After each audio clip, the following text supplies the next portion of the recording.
Chapter 2. The Abbot. 1. His characteristics. St. Basil the Great believed that instruction how to lead the Christian life depends less on words than on daily example. Therefore he taught, the superior should make his life a clear example of the keeping of every commandment of the Lord, to consider first, then, that which is indeed first in importance. He should be so confirmed in humility by the love of Christ that, even if he is silent, the example of his actions may afford more effective instruction than any words. Therefore, meekness of character and humility of heart should characterize the superior. St. Basil also taught that an abbot should be chosen in preference to the rest after a thorough examination of his life and character and consistently good conduct. Age should also be taken into consideration, where special honor is to be accorded. It is somehow in keeping with man's nature that what is more aged is more worthy of respect. St. Basil added that the abbot should be someone who is skilled in guiding those who are making their way toward God, who will be an unerring director of your life. He should be adorned with virtues, bearing witness by his own works to his love for God, conversant with the Holy Scripture, undistracted from worldly matters, free from avarice, a good, quiet man, tranquil, pleasing to God, a lover of the poor, mild, forgiving, laboring hard for the spiritual advancement of those who come to him, without vainglory or arrogance, impervious to flattery, not given to vacillation, and preferring God to all things else. St. Paisios Velichkovsky added to this list that the abbot should have for everyone a true, unhypocritical love, and that he be meek, humble, patient. St. John of Sinai emphasizes, it is love that shows who is a true shepherd, for it was out of love that the shepherd was crucified. St. Athanasius I, the Patriarch of Constantinople, wrote in his monastic rules that the abbot must be a God-loving man, that is, one who takes care to lead souls to God, because nothing else is more important to God than this. St. John Cassian wrote, no one is chosen to rule over a community of brothers unless, before he himself exercises authority, he has learned by obedience how he should command those who will be subject to him, and has understood from the institutes of the elders what he should pass on to the young. For they, that is, the monks of 4th century Egypt, declare that to rule well and to be ruled well is typical of the wise person, and they insist that this is a most lofty gift and a grace of the Holy Spirit. They say that a person cannot enjoin beneficial precepts on his subjects unless he has first been instructed in every virtuous discipline, and that someone cannot obey an elder unless he's been consumed with the fear of God and has been perfected by the virtue of humility. Likewise, St.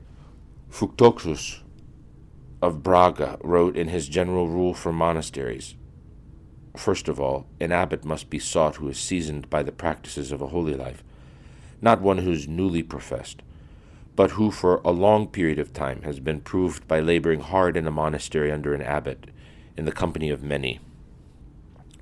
St. Donatus of Besancon in 7th century Gaul wrote that the abbess should have the following characteristics. The mother of the monastery, who will be first in dignity among the congregation, must always be mindful of the burden she's taken up, and of him to whom she must give account of her stewardship. She should know better how to subordinate herself than to rule. Therefore she must be instructed in divine law, that she may know whence to bring forth both new things and old. Footnote 277, Matthew 13:52. Similarly, the rule of the master states, the abbot must be well versed in the divine law so that he himself may either teach all things by bringing witness to bear from biblical patristic sayings, or else may assign readings pertinent to the occasion. To continue. Chaste, sober, merciful, she will often place mercy above justice so that the same will be done for her. Let her hate vice and love her sisters. Let her act prudently and not be excessive in correcting them, lest in trying to scrape out the rust, she destroy the vessel. Let her always be distrustful of her own fragility and remember that the bruised reed must not be crushed. By that we do not mean that she should permit vice to flourish, but that she should cut it out prudently and charitably, so that she sees what may be of help, and, as we say, study more to be loved than to be feared. Let her not be turbulent and anxious, neither excessive nor obstinate, neither jealous nor overly suspicious, so that she never rests. Let her orders be prudent and considerate, and let her distinguish whether the work she assigns is according to God or to the world, and temper it accordingly. Let nothing contrary to her teaching be seen in her deeds, nor anything blameworthy be found in her preaching, lest God say to her, Error, what hast thou to do? To declare my statutes, or that thou shouldst take my covenant in thy mouth? Seeing thou hatest instruction, and castest out my words behind thee. Psalm 49, verse 16. She must make no distinction of persons in the monastery, and not love one more than another except for what she finds better in good actions or obedience. These suggestions for an abbess apply to an abbot as well, because monastic principles are identical for both genders. As St. Basil the Great taught, since there are convents not only for men but for women who also profess virginity, all that has been said applies to both sexes alike. The First and Second Council supported this opinion of St. Basil by decreeing, whatever rules the Holy Council has made in regard to men who are leading the monastic life of monks, the same rules apply also to women who are leading the monastic life of nuns. Agapius Nicodemus the Rudder. In fact, St. Basil the Great believed that nuns should be even more strict with themselves than monks, for he wrote, this monastic way of life requires on the part of women a greater and a more signal decorum in the observance of poverty, quietude, obedience, and fraternal love, a greater strictness with regard to going out in public, more caution in the matter of acquaintances, greater care in preserving mutual affection and avoiding factional groups, for in all these respects the lives of virgins should exhibit a more excellent zeal.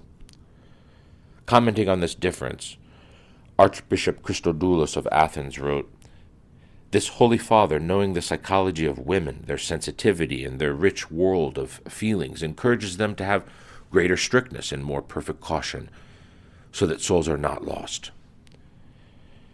Elder Emilianos described the role of the abbess in the regulations of the Holy Synobium of the Annunciation or Emilia, Greece, as follows. Beside her spiritual and vigilant personal life, the abbess should possess a bold spirit, an all-embracing and limitless love without discrimination between persons, that is expressed in deed, discernment of thoughts and spirits, a good education, firm prudence, a mild character, and fitting speech. She should not be possessed by excess of industry, haste, or anxiety, but should be at ease in herself and in her manner. It shall be her concern to see the community progress and increase, and she shall remain within the sheepfold, leaving it only whenever the interests of the monastery dictate, or because of its necessary relations with the outside world. She herself, ever studying the law of God on the one hand, while speaking not at all of the things of the earth, shall strengthen the sisters in a manner fitting to God, to work with a will as if in service to the Lord, continuously speaking the word of God to them like a scribe, trained for the kingdom of God, who brings from his store of treasures both new and old, so that she shall be regarded not as a human being, but rather an angel of God dwelling among them. She shall be the link between them and God, representing the person of the Savior, so that when a nun sees her, she should think she is seeing Christ himself, and should believe with certainty that she is joined to him and is following him. St. Theodoros, the great ascetic, explained how a monk should view his abbot. When you've taken up your dwelling with a spiritual father and perceive benefit from him, let no one separate you from his love and from living with him. Do not judge him in any respect. Do not revile him, even if he censures or strikes you. Do not listen to someone who slanders him to you. Do not side with anyone who reviles him, lest the Lord should be angered with you and blot you out of the book of the living. For more, see Exodus 32:33. Commenting on the above patristic quotes, Elder Emilianos of Simonopetra said, "You can see that in today's world, such teaching would be taken as promoting a personality cult. But the fathers had their reasons. Theodore the Studite says that the monk who is docile is saved through the instructions and prayers of his abbot. St. Pachomius's monks said of him, 'Therefore we die together, so that we can live together in this man who rightly leads us to life.' Wherever the spiritual life has flourished, there has been a single person at the head. Wherever a monastery has flourished, there has been an abbot who knew how to love, to live Christ, and to administer." Elder Emilianos highlighted the importance of the ability of the abbot to inspire love in his disciples. Naturally, the abbot does not inspire respect and obedience by creating fear in his monks, but through his love. However, love is a two-edged sword. As long as it is not based on specific gifts or abilities of the elder, that is based on his holiness, his wisdom, his cleverness, his activeness, then there's no danger. The elder should be loved because he is the father, the abbot, in the place of God. The abbot is to be loved, not his gifts. When a monk does not love his elder and does not hold him in high esteem in his heart, then a grain of sand seems like a mountain, and his life becomes unbearable. Everything seems to be cumbersome, insurmountable difficulties. Whereas love toward one's elder transforms mountains into grains of sand. The degree of a monk's genuine love for his abbot determines the monk's ease in his spiritual life, the comfort in his relationship with God, and the progress in his prayer.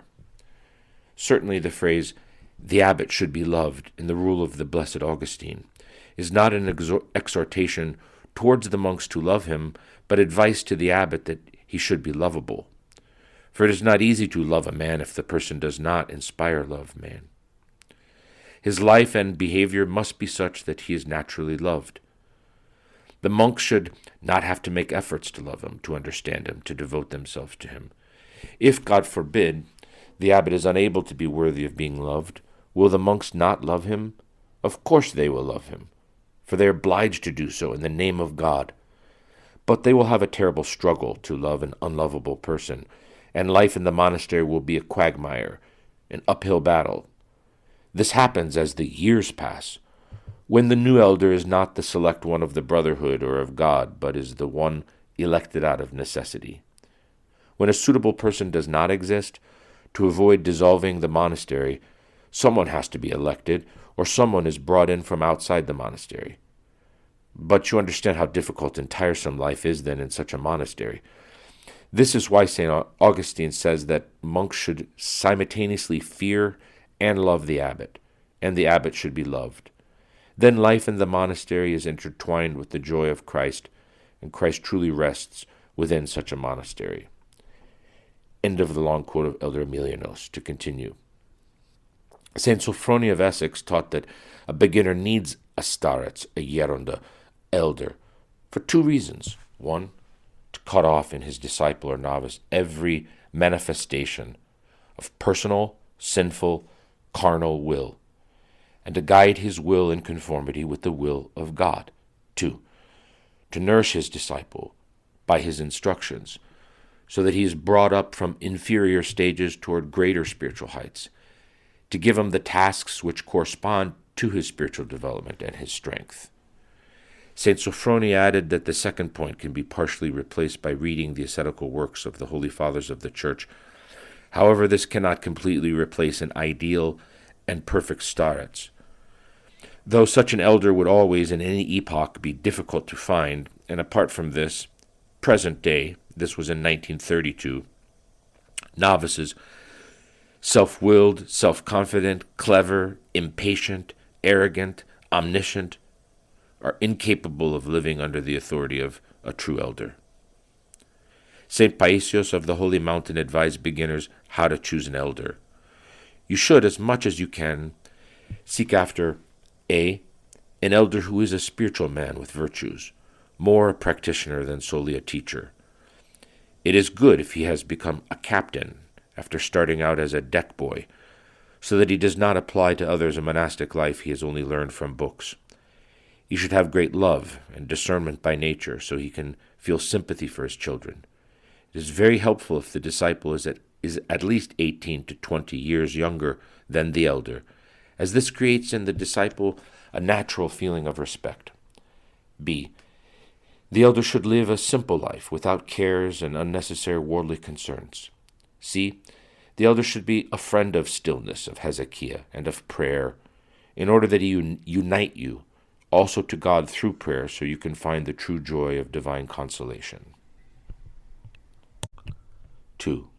His responsibilities. The primary responsibility of the abbot is to care for the spiritual formation of his monks. St. Basil the Great teaches, "He who is entrusted with general supervision should behave as one liable to give an account for each person under his care, bearing in mind that if one of the brethren falls into sin, not having been forewarned by him of the ordinance of God, or if having fallen he remains in that state, uninstructed as to the manner of making amends, the blood of that one will be required at his hands." Ezekiel 3:20. As it is written. Likewise, St. Theodore the Studite warns of abbots, "You must give yourself as an example to the other monks of good works, for you know very well that you will give an account when Christ is seated to judge all men." Elsewhere, St. Basil adds, "It is necessary then that he who is over the community and gives orders to all should, after strict testing, be entrusted with this care, and should watch over each man anxiously, as is meet, in order that he may lay down rules and issue commands for the common good in a manner well pleasing to God, due regard being paid to the abilities and strengths of each.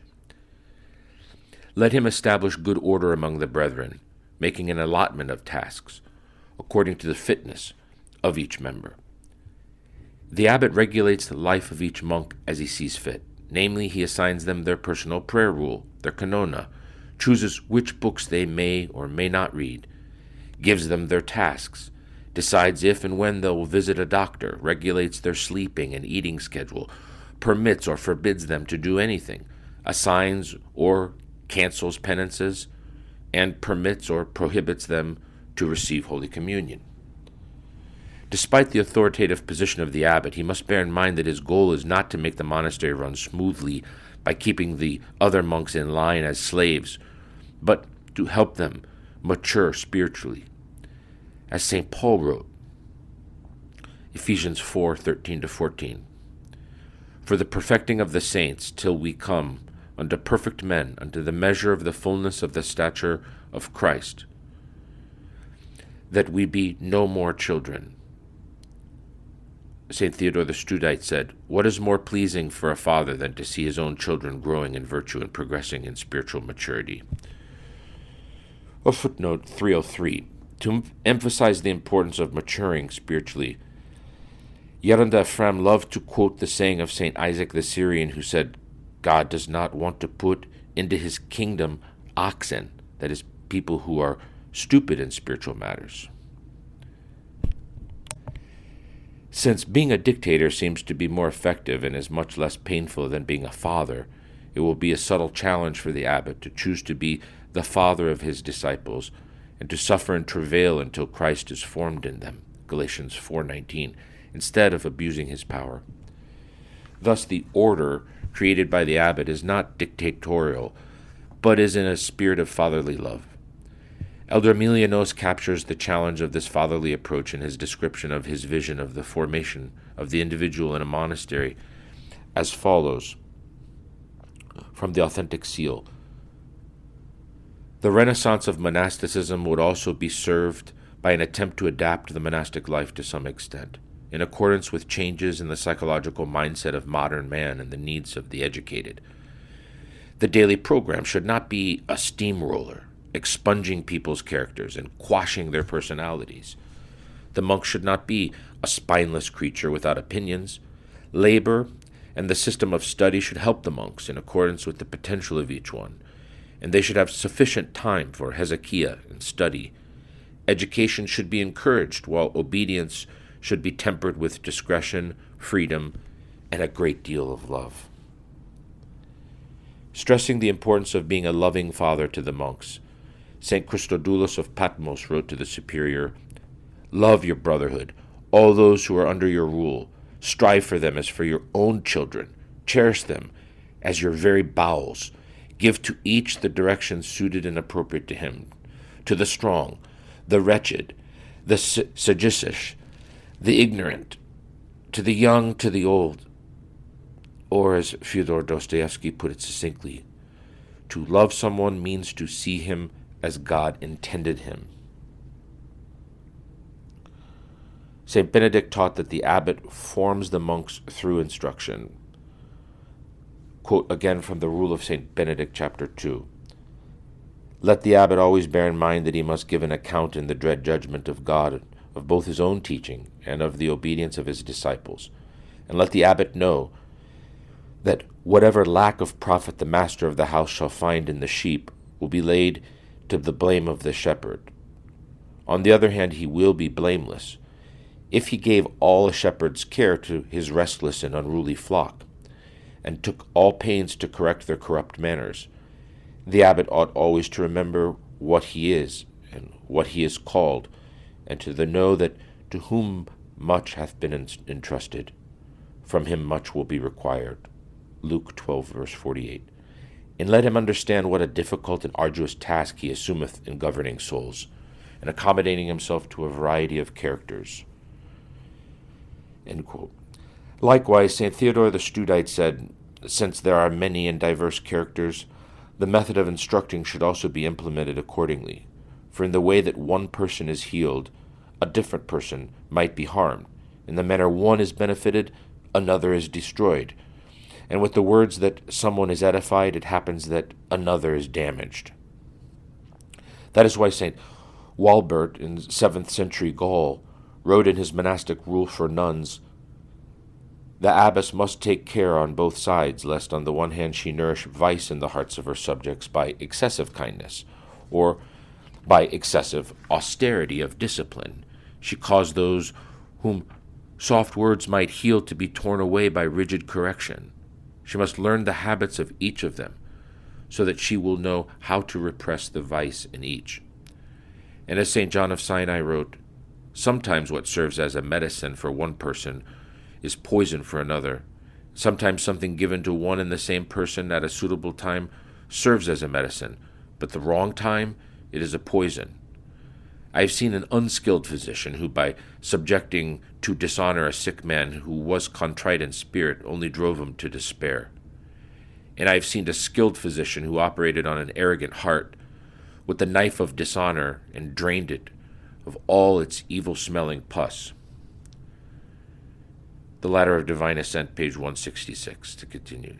St. Basil the Great said that it is the abbot's responsibility to teach, "If the hand or foot obey not the guidance of the eye, the one will inevitably touch dangerous things to the destruction of the whole body, and the other will knock against them or be precipitated from a height." In the same way, a superior's neglect in giving spiritual instruction is dangerous, since he has to answer for all. Even more important than teaching by words is teaching by examples. St. Dorotheus of Gaza advised an abbot, "Teach them especially by your deeds, since an example is more effective than words." St. Isidore of Seville wrote that the abbot will show that he is to be imitated in all his work, for he will not command anyone to do anything he himself has not done. St. Nilos the ascetic wrote, "Self-appointed teachers should learn from Abimelech and Gideon that it is not words but actions that inspire people to follow a leader." Abimelech prepared a load of wood, and after carrying it he said, "Do what you have seen me do," Judges 9:48. Gideon also shared tasks with his men, and by his own example showed them what to do, saying, "Look at me, and do likewise." Judges 7, verse 17. The Lord himself first acted and then taught. All this shows that it is more convincing to teach through actions than through words.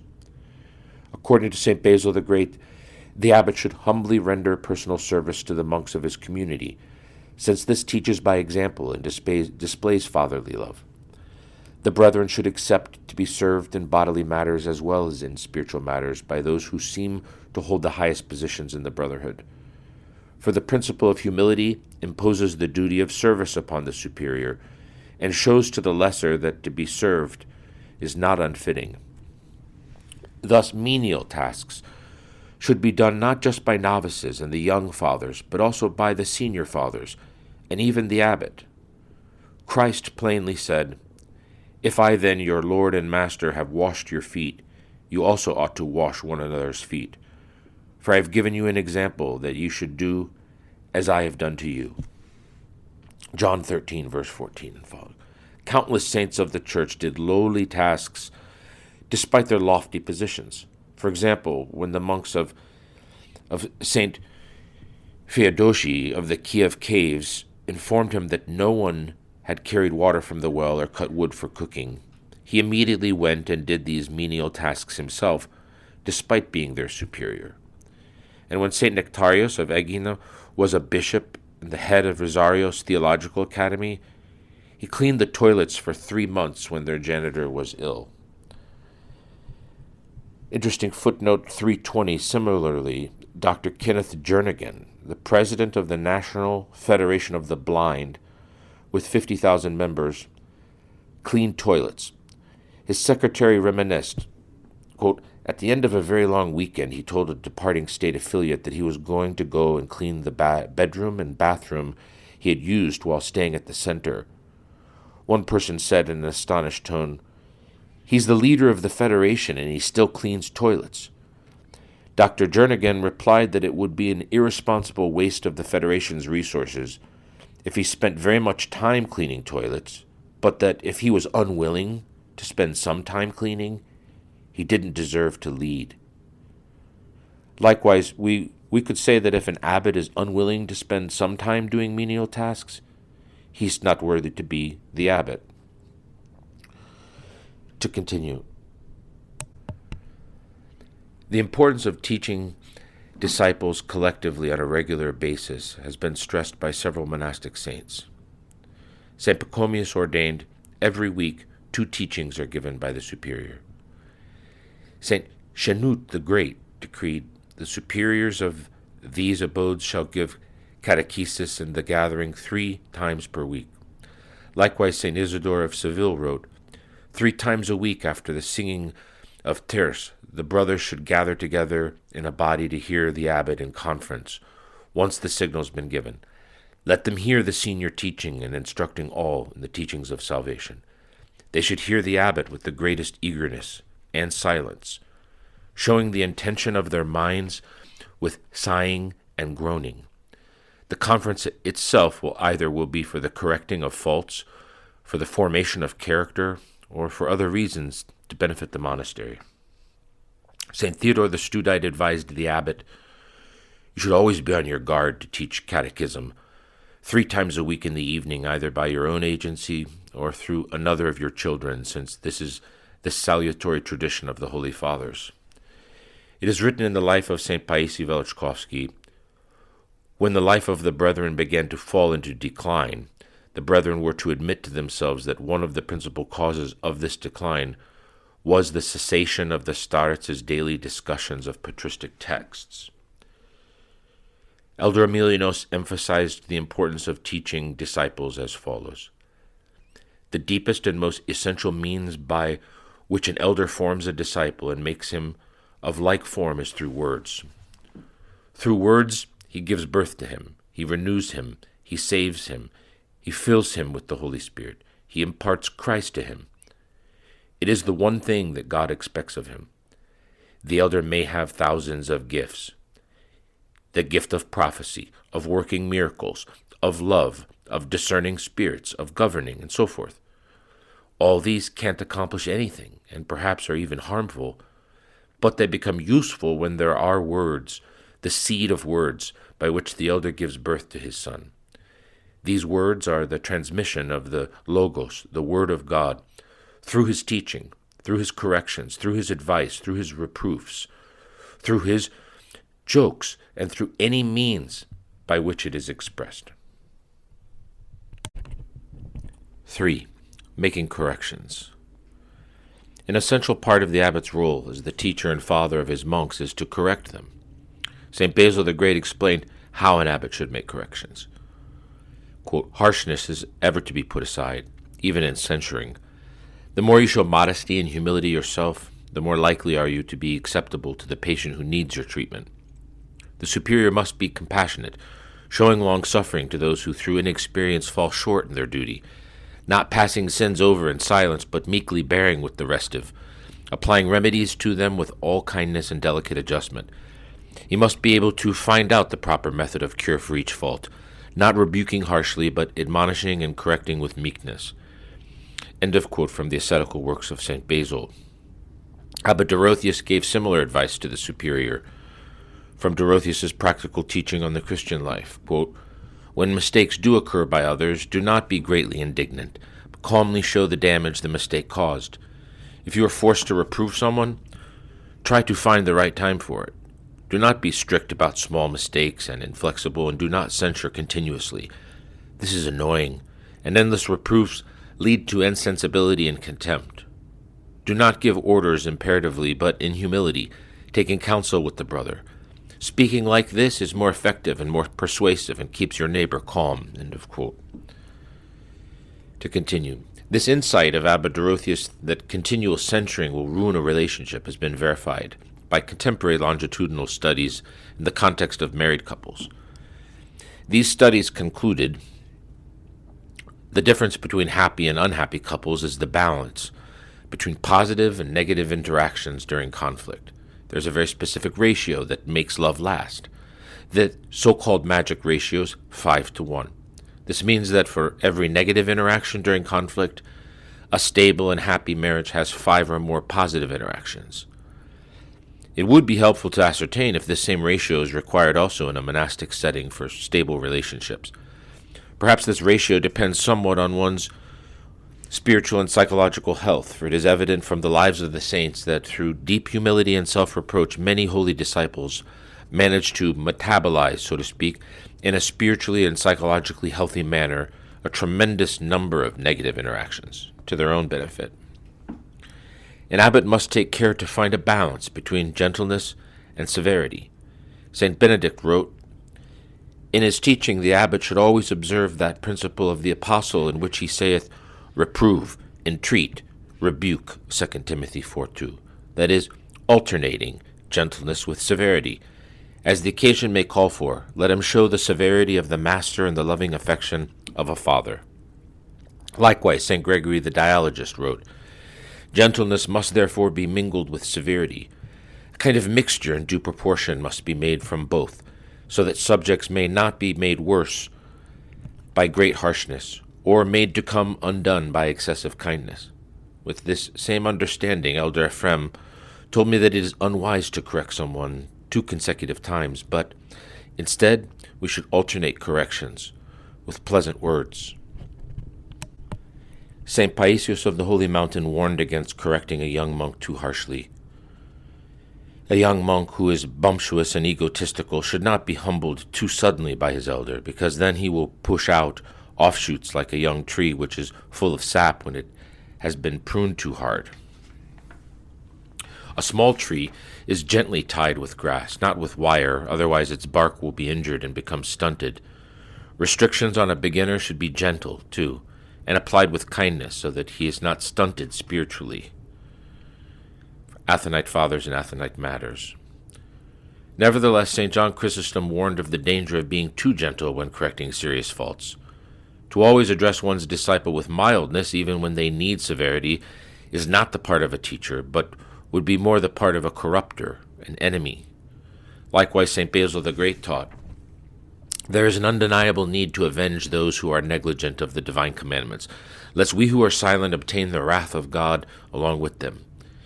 Eli, the high priest, was not silent to his sons about their transgression, but he failed to avenge or display the proper irritation against them. Thus he provoked such divine wrath that his people and his sons were destroyed. The divine ark was taken by foreigners, and Eli himself died a bitter death. Many of the Holy Fathers point out the danger of censuring with anger. St. Basil the Great wrote, The superior should not administer a rebuke to wrongdoers when his own passions are aroused, for by admonishing a brother with anger and indignation, he does not free him from his faults, but involves him in the error. St. John of Sinai taught.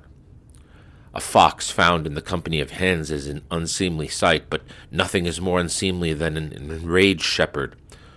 The former agitates and destroys, but hens, while the latter agitates and destroys rational souls. In the same vein, Abbot Macarius said, if you are moved to anger in reproving somebody, you merely satisfy your own passion. Do not lose your own self in order to save others. Abbot Dorotheus added to this, no wise man destroys his own house in order to use the materials to build his neighbor's house. And it is totally foreign to a monk to become angry. Moreover, as St. Joseph the Hesychist observed, I've never seen a person be corrected through anger, but always through love, and then he will even make sacrifices. Thus, someone who has been corrected angrily is not going to make a permanent change of his behavior. At best, he will behave properly only as long as he knows he is being watched. At worst, he will continue his harmful behavior out of spite. At the end of his life, Abba Romanos revealed his secret of avoiding anger. When he was asked how to direct souls, he replied, I cannot remember ever having told anyone to do something before having resolved in my mind not to become angry, in case what I asked was not done. By this tactic, I was able to live peaceably with everyone at all times. When the abbot does get angry, he should not think that his position of authority prevents him from apologizing. Elder Frem learned this lesson after he witnessed St. Joseph the Hesychist apologizing to one of his disciples after getting angry with him. Elder Frem commented, I acquired invaluable experience from this incident, so that in the future I would know that I should ask forgiveness even from my disciples. Footnote, see also Elder Joseph the Hesychist, Monastic Wisdom, page 62. And Elder Ephraim, my Elder Joseph the Hesychist, page 191. Blessed Augustine likewise believed that the superior should apologize after speaking angrily, but he also pointed out that this is unwise when dealing with younger monks. He wrote in his monastic rule, you must then avoid being too harsh in your words, and should they escape your lips, let those same lips not be ashamed to heal the wounds they have caused. But if the necessity of good order compels you to speak harshly in order to put minors in their place, then even if you think you've been unduly harsh in your language, you're not required to ask forgiveness, lest by practicing too great a humility toward those whose duty it is to defer to you, the authority to rule is undermined. However, you should still ask forgiveness from the Lord of all, who knows with what deep affection you love even those whom you might happen to correct with undue severity. Elder Paisios of Sila once explained to an abbot how important it is to know when and how to make corrections. There's a time for everything. There's a time for humility and a time for authority, a time for reproof and a time for comfort, a time for pardon and a time for boldness, a time for kindness and a time for sternness, that is, a time for all things. Sometimes it's fitting to show humility and call everyone brothers and sons in humility. At other times, when it is needed, it's proper to take and to show authority in the formation of someone, but never unto destruction. In times of consolation, it's also fitting to show kindness, and in times of severity, to show zeal toward one another. Also, it's necessary that the spiritual father rightly judge according to the canons. Corrections should always be done with love and compassion. St. Porphyrios of Cassocalivia taught, quote, from Wounded by Love, the Life and Wisdom of Elder Porphyrios, page 181, quote, without love, prayers of no benefit, advice is hurtful, and pointing out errors is harmful and destructive to the other person who senses whether we love him or not, and reacts accordingly, end quote. Fyodor Dostoevsky observed, nothing is easier than to denounce the evildoer. Nothing is more difficult than to understand him. Let us not forget that the causes of human actions are usually immeasurably more complex and varied than our subsequent explanations of them. End quote from Dostoevsky's The Idiot. Dostoevsky also said through the mouth of the starets Zosima, from the brothers Karamazov, quote, "Above all, remember that you cannot be anyone's judge. No man on earth can judge a criminal until he understands that he himself is just as guilty as the man standing before him, and that he may be more responsible than anyone else for the crime.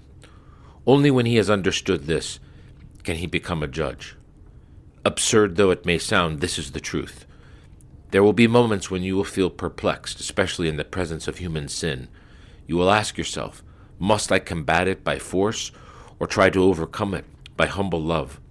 Always choose humble love, always. Once you have chosen it, you will always have what you need to conquer the whole world. Loving humility is a powerful force, the most powerful, and there is nothing in the world to approach it." End of quote. In the same spirit, Elder Arsenios Boca said, "It is better that your disciples love you rather than fear you, because fear engenders hypocrisy and lies, whereas love engenders truth." Blessed Augustine basically agreed with this, although his approach was slightly more austere. Let him, the abbot, uphold discipline while instilling fear. And though both are necessary, he should strive to be loved by you rather than feared, ever mindful that he must give an account of you to God. Commenting on this statement of the Blessed Augustine, Elder Emilianos of Simonopetra added, "The saint is not doing away with fear.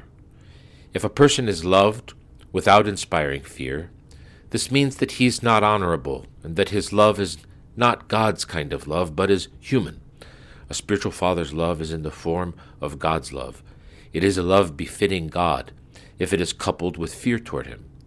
Fear is an element that manifests on the one hand the authenticity of the elder, and on the other hand the authenticity of disciples' obedience and love. Love toward God or toward the elder is inconceivably without the element of fear." This is why Abba Isidore the priest, from the Sayings of the Desert Fathers, taught, "Disciples must love as their fathers those who are truly their masters, and fear them as their leaders. They should not lose their fear because of love, nor because of fear should love be obscured." A person in a position of spiritual authority should have motherly compassion. St. Ephrem the Syrian taught, "Have you been appointed an abbot? Take care not to become proud. Before the brothers, with simplicity and humility, be as one of them. Keep in mind your former labors, that is, those to which you were assigned as a novice, and remember that these brothers, are now at the stage of submission in which you were before. Therefore be not heedless regarding their salvation, but look after them with motherly affection." From Evangelinos, Book 4, to continue. This is reminiscent of St. Seraphim of Sarov's counsel to an abbot that he should be more of a mother than a father to his disciples. And St. Gregory of the Dialogist's advice, care must be taken that subjects know their church leader as a mother by his loving kindness, and as a father by his discipline. St. Theodore the Studite taught monks who were superiors, "My children, make the appropriate concessions for the spiritual and bodily needs of the brethren, mixing benevolence with abruptness, gentleness with austerity, leniency with authoritativeness, meekness and sociability with modesty and a lack of bold familiarity, according to the character of each, according to what is suitable to each. For some need a goad, as the fathers teach, others a bridle, some a punishment, others forgiveness, and yet others reproving, and others overlooking. Thus a prudent abbot will also know when not to make corrections. St. Gregory the Dialogist said, "Let him, that is the abbot, tolerantly pass over certain things as though not noticing them, yet not permit them to grow by passing over them." Elder Ephrem intentionally chose not to correct the little things the other fathers did that displeased him. For example, one of the priests would sense the Horizontista icon without coming very close to it. Elder Ephrem told me that he considered this disrespectful, but since he didn't want to upset that priest by nitpicking, he chose not to correct him. In general, it is more prudent to correct a person in private rather than publicly. St. John Chrysostom said, "Just as sores become more painful by being unbandaged and frequently exposed to the cold air, so also the soul, after having sinned, if in the presence of many it be rebuked for what it has done amiss, grows thereby more shameless. In order, therefore, that this might not take place, the word of correction administered its medicine to you covertly. End of quote from the Against Publishing the Errors of the Brethren from the Nicene and Post-Nicene Fathers, St. John Chrysostom on the Priesthood, Ascetical Treatise, Select Homilies and Letters.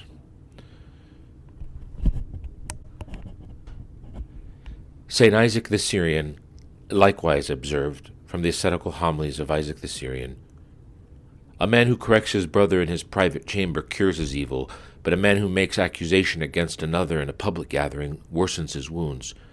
He who cures his brother in secret makes manifest the strength of his love, but he who puts his brother to shame in the eyes of his companions gives a proof of the strength of his envy. A friend who rebukes another in secret is a wise physician, but he who wishes to cure in the eyes of many is in reality a reviler. 4. Punishments. It is the responsibility of the abbot to assign penances and punishments to his disciples for their faults. As St. Fructuotus of Braga wrote in Spain in the 7th century in his rule for the monastery of Cumpludo, quote, in all the excesses of the monks a suitable punishment must be applied according to the judgment of the abbot and the elders, giving attention to the type of fault, the age and character of the individual. It must be most diligently seen to that heavy punishment is not inflicted for lesser faults, or, on the other hand, that light and inconsequential punishment declared for the most serious offenses. The head of the abbey and his prior must be continually known for ability to judge and weigh actions. For the sake of pious justice and commiseration, just as one takes care of the wound of a sick person in such a way as to cure rather than damage the injured member. For just as priors judge the faults of those in their charge, so also will their wrongs be judged by God himself. St. Easterwine had this kind of commiseration to such a degree that when he was compelled to reprove a fault in his monastery, it was done with such tender sadness that the culprit felt himself incapable of any new offense, which should bring a cloud over the benign brightness of that beloved face. Monastic regulations throughout the centuries included detailed lists of punishments for various transgressions committed by the monks. For example, the Regula Orientalis gives the following sequence of punishments. To quote from the early monastic rules. When a fault has been discovered, let him who is found at fault be corrected discreetly by the abbot. But if this is not sufficient for his amendment, let him be corrected by a few seniors. And if he has not amended himself, let him be chastised in front of everybody. But if he will not have amended at this, let him be excommunicated, and let him not eat anything. If not, even this profits him. Let him be placed last after all the rest, regardless of his previous position, in the order of singing the psalms. But if he persists in his perversity, let even the right of singing the psalms be taken from him. If this shame still does not move him, let him be held back from associating with the brothers, so that he may take part neither in common meals nor in the office, nor may any of the junior brothers speak with him. He will be so constrained for as long a time as nature of the faults of demands, according to the judgment of the abbot and the seniors, and until he humbles himself, repenting his fault from his heart, and seeks pardon for his errors before all. St. Nectarius of Egina wrote the following list of punishments to choose from in his charter for his nuns in Egina. 1. Advice or admonition in front of the sisterhood, preceded by the same in front of the board of trustees or the abbatial council. 2. Prohibition of eating at the common meal, and isolation in one's cell, according to the prevailing custom in the Holy Mountain. 3. Saying prayer ropes, according to the prevailing custom in the Holy Mountain. 4. Prohibiting of associating and talking, partial or entire, with others. Reduction of food to as little as half of the regular amount, and prohibition of receiving communion. 5. Cessation from one's monastic duties. 6. Removal from the regular hierarchical order to the basest position. and being sent away to stay in a monastery dependency or other property under supervision. 7. Expulsion from the office of trustee or eldris. 8. Temporary expulsion from the monastery for 2 to 24 months. 9. Expulsion from the abbacy. 10. Permanent expulsion. 11. Being sent off to the proper ecclesiastical court through the proper metropolitan for removal of the monastic garment. St. Basil the Great advised, "Let the punishments of him who is condemned for any fault be suited to the measure of his sin. For example, to be prevented from taking part in psalmody, to be excluded from the common prayers, or from participation in meals, wherein the monk who is entrusted with the oversight of discipline will assign the punishment in proportion to the greatness of the fault." Similarly, the rule of Macarius ordered, "If, however, someone should murmur or be contentious or resist anything with a will contrary to commands, after he has been suitably reproved according to the judgment of the superior, let him be excluded as long as the nature of the fault demands it, until he humbles himself by doing penance." Commenting on this rule, Elder Emilianos explained how such punishments are actually given out of love. Quote, "What this rule dictates is not harshness, but respect for the person's freedom. If I, as abbot, assign a task to someone and he starts objecting, 'I can't do this, I don't want to do that, this other thing tires me,' if I give in, I will always have to give in, because the brother will have learned to follow a new path. But by following this new path, he enters into the way of sorrow, darkness, depression. His soul and heart become a wreck, and he loses the freedom of his spirit, the ease in his spiritual journey.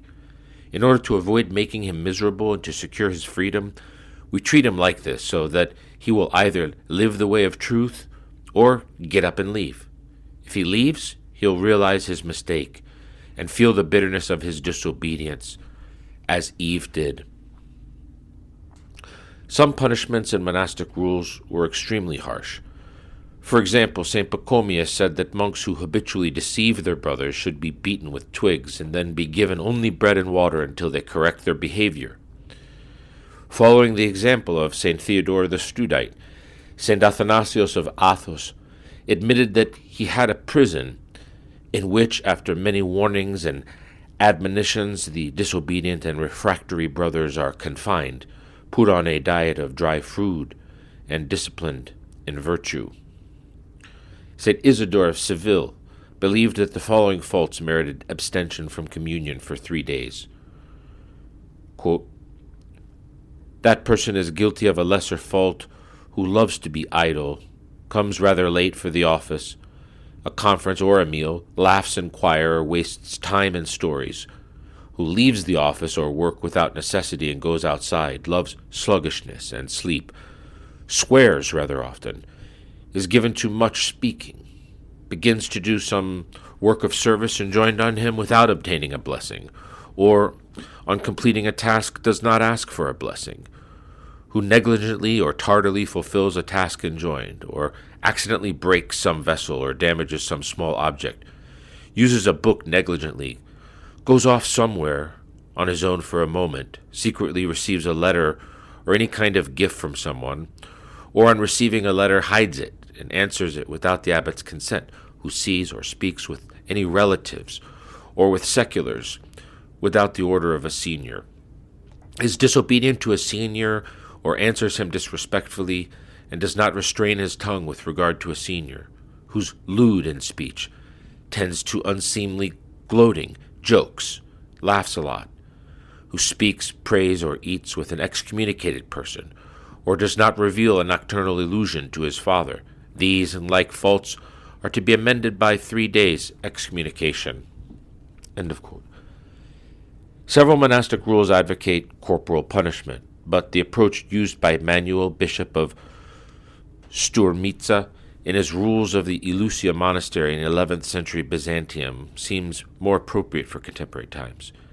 He advised the abbot, "Do not readily expel from the monastery those who perhaps have made a false step over something, but whip them not with a strap and rod, but with a spiritual penalty." Likewise, St. Theodore the Studite disapproved of corporal punishments, but chose instead to reprimand monks publicly when they broke vessels.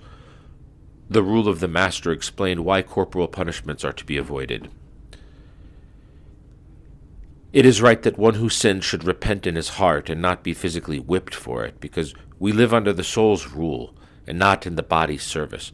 Therefore, since the soul rules and the body serves, it is evident that a misdeed of the ruler is greater than that of the servant. So where there is understanding of correction, the thorns of sin must be purged from the root of the heart by excommunication. Footnote: this term excommunication in this text does not mean being deprived of the ability to participate in the church, nor does it mean exclusion from Holy Communion, but it means being punished with temporary isolation from the others. To continue, the thorns of sin must be purged from the root of the heart by excommunication, since the limbs of the body should not unjustly suffer punishment for a fault not its own, when, without its consent, sin has been imposed upon it by the heart's command. St. Benedict implemented the following form of punishment. Whoever is excommunicated for graver faults from the oratory and the table, let him, at the time that the work of God is celebrated in the oratory, lie stretched, face down, in silence, before the door of the oratory, at the feet of all who pass out. Similarly, St. Athanasius of Athos would punish his monks by making them stand in the narthex, and after the dismissal of the church service would order them to prostrate themselves before each of the brethren, saying, "Forgive me." This tradition is still kept in some places on Mount Athos, with the difference that in contemporary practice the monk at fault would be on his knees without making prostrations to each person passing by, and instead of merely saying, "Forgive me," he would say, "Fathers and brothers, forgive me, for I have gotten angry, talked idly, been selfish," and so forth. Another contemporary Athonite punishment is for the monk at fault to stand in trapeza, in the refectory, holding a large prayer rope, comboschini, 300 knots, and silently say the Jesus prayer for the duration of the meal. Ideally, the monk who is at fault should have so much repentance that he will volunteer to be given a punishment, as in the old days. As one historian wrote about ancient Palestinian monasticism, quote, "Discipline in any particular monastery was not the result of a system of punishments determined by the rule, but rather issued from the free choice of each individual monk." St. John of Sinai mentioned two examples of this in his Ladder of Divine Ascent. Quote, "Often they applied to the great judge, I mean the shepherd, that angel among men, with requests, and begged him to put irons and chains on their hands and neck, and to manacle their legs in the stocks, and not to set them free until the tomb received them, or not even the tomb. Then when he saw that the doctor, that is, the abbot, did not wish to make too severe an incision because he deserved sympathy, he flung himself on the ground, embraced my feet, moistened them with abundant tears, and asked to be shut in the prison." Nevertheless, the abbot must take care when administering punishments so that the true spirit of monasticism is not replaced by discipline. There are four potentially negative repercussions of resorting to discipline via threats and punishments in order to force disciples to do one's will. 1. It is foreign to the spirit of true Christian liberty. As St. Sophrony of Essex warned, if the abbot and the other elders in the monastery are ever obliged to have recourse to discipline to constrain the brethren, this is a sure sign of the debasement of monasticism and possibly of a total forgetting of its purpose and essence. 2. Punishing indiscriminately and especially without love runs the risk of weakening the abbot's connection with his disciples. 3. Punishments are unlikely to effect a permanent change in one's disciples, since their motivation to conform would be extrinsic. As Mahatma Gandhi observed, victory attained by violence is tantamount to a defeat, for it is momentary. 4. The reason why people in authority need to resort to threats and punishments is often because they have failed to instruct sufficiently those who are under their guidance. When Elder Ephraim was younger, he gave somewhat severe punishments. In his later years, however, he rarely punished us. He learned from experience that extrinsically motivating his disciples through punishments might temporarily make them do what he wanted, but this approach would not bring about a permanent interchange in them to make them do something for the reasons why he wanted. For this reason, instead of resorting to punishments, he would primarily try to help his disciples to understand why their behavior is harmful. Sometimes, however, he would still give punishments in conjunction with advice. This approach is supported by recent studies that have shown that the most effective way to change undesirable behavior is to combine intrinsic with extrinsic motivation. 5. His authority. Following the traditions of Orthodox monasticism, the abbot of the monastery will be charged with the complete authority and responsibility for directing the brotherhood and for making all spiritual and material decisions of the monastery. As St. Athanasius of Athos put it, after the superior's promotion and installation, I firmly desire that he should have absolute authority, emphasis added, and dominion in every respect in both spiritual and corporal matters. He must not be disturbed or impeded by anyone at all, especially as he is carrying out his duties well, in a manner pleasing to God and in the spirit of God. Similarly, St. Neophytos, who established Docorio Monastery on the Holy Mountain, wrote, I left you behind as my successor by the providence of God, and you are obligated, after my passing, to become lord and autocrat of the monastery of Docorio, and have control of all the affairs and properties. From the Byzantine monastic foundation documents. St. Christodoulos of Patmos also wrote something similar in his testament regarding his successor. To quote, Let our spiritual brother Theodosius have complete rule over the monastery, receiving from me full and unconditional authority, as I, the said monk Christodoulos, received it from our most powerful and sacred emperor, with this one proviso, that he is not to introduce any of his relatives into the monastery. In everything else he has full authority, within strict monastic observance, taking to himself a rigorous and discreet monk, whomever he chooses and God may send, to instruct him in the spiritual life. He is not to meet with any opposition, either from the monks or from this instructor we spoke of, but have all the authority and the right dominion and inalienable ownership of a master who cannot be removed. End of quote. Again, Byzantine monastic foundation documents. Likewise, the 11th century typicon of the monastery of Petrizonitisa decreed, quote, all that has been laid down by the superior is law, and those subordinate to him must pay attention to all his utterances as to the divine laws themselves, and consider none unimportant, or make distinctions in his utterances, or contradict him, or oppose him in any other way. For all these things are proof of disobedience and independence, and furthermore of indiscipline, which is the confusion and destruction of obedience and discernment and just judgment, for these actions will come on those who practice such things. For a monk is not allowed to utter anything in the presence of the superior other than, I have sinned, Father, forgive me.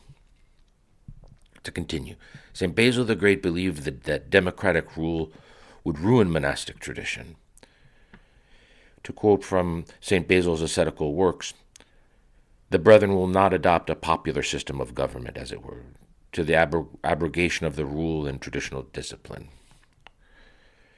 And he taught that the monastery should be governed by a single person rather than by several. Footnote 392. There should be one leader appointed to command in this admirable way of life.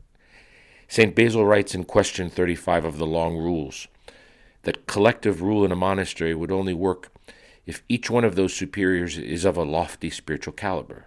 But since he said that finding more than one person in the same brotherhood is not an easy thing, and we have never known it to happen in the 4th century, it is even less likely to happen in the 21st century, when the spiritual level of monks is much lower than it was in the days of St. Basil.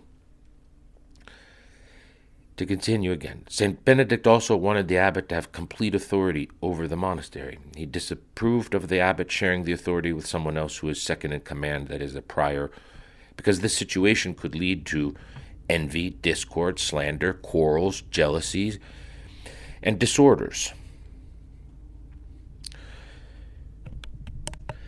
He concluded, "We foresee, therefore, that for the preservation of peace and charity, it is best that the government of the monastery should depend only on the will of the abbot.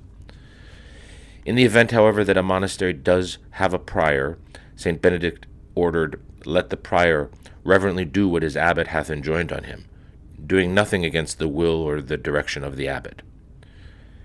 The Regula Orientalis states, "Let all the brothers look to his, that is, the abbot's governance, doing nothing without his advice and decision. The abbot who looks after the needs of the monastery shall freely make decisions on all matters within the monastery."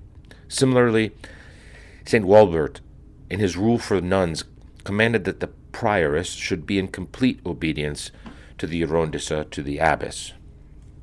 A footnote, 397, she, the prioress, must be one on whom the abbess may rely, that she will in no way deviate from what she commanded, but in all things be subject and bound by the orders of her seniors. She will do nothing against the will of the abbess, or order anything to be done so, but do all after asking her, according to what is written, "Ask thy father, and he will show thee. Ask thy elders, and they will tell thee." Deuteronomy 32:7. Taken from the rule of a certain father to the virgins, to continue.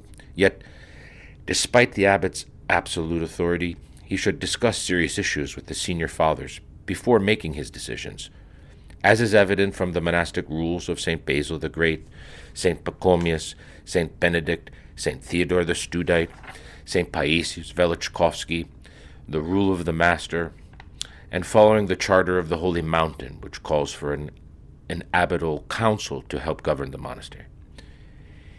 Even St. Athanasius of Athos, who, when including some rules of St. Theodore the Studite for his Typicon, noticeably admitted his teaching requiring the abbot to consult the other fathers, wrote, "In my own case now, I have absolute dominion, so that not even one person can gainsay my command, and yet I have no intention of leaving my successor behind without consulting the brothers."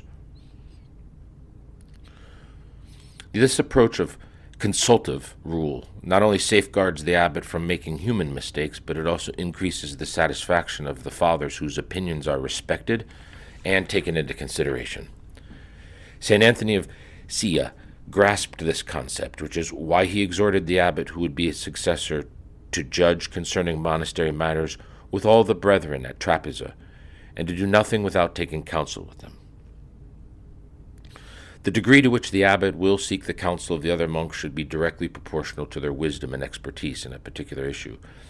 Abbot Dorotheus cited the verse in Proverbs 11:14, "Those who have no guidance fall like leaves, but there is safety in much counsel," to explain that this does not mean taking counsel from all and sundry, but clearly from someone in whom he has full confidence.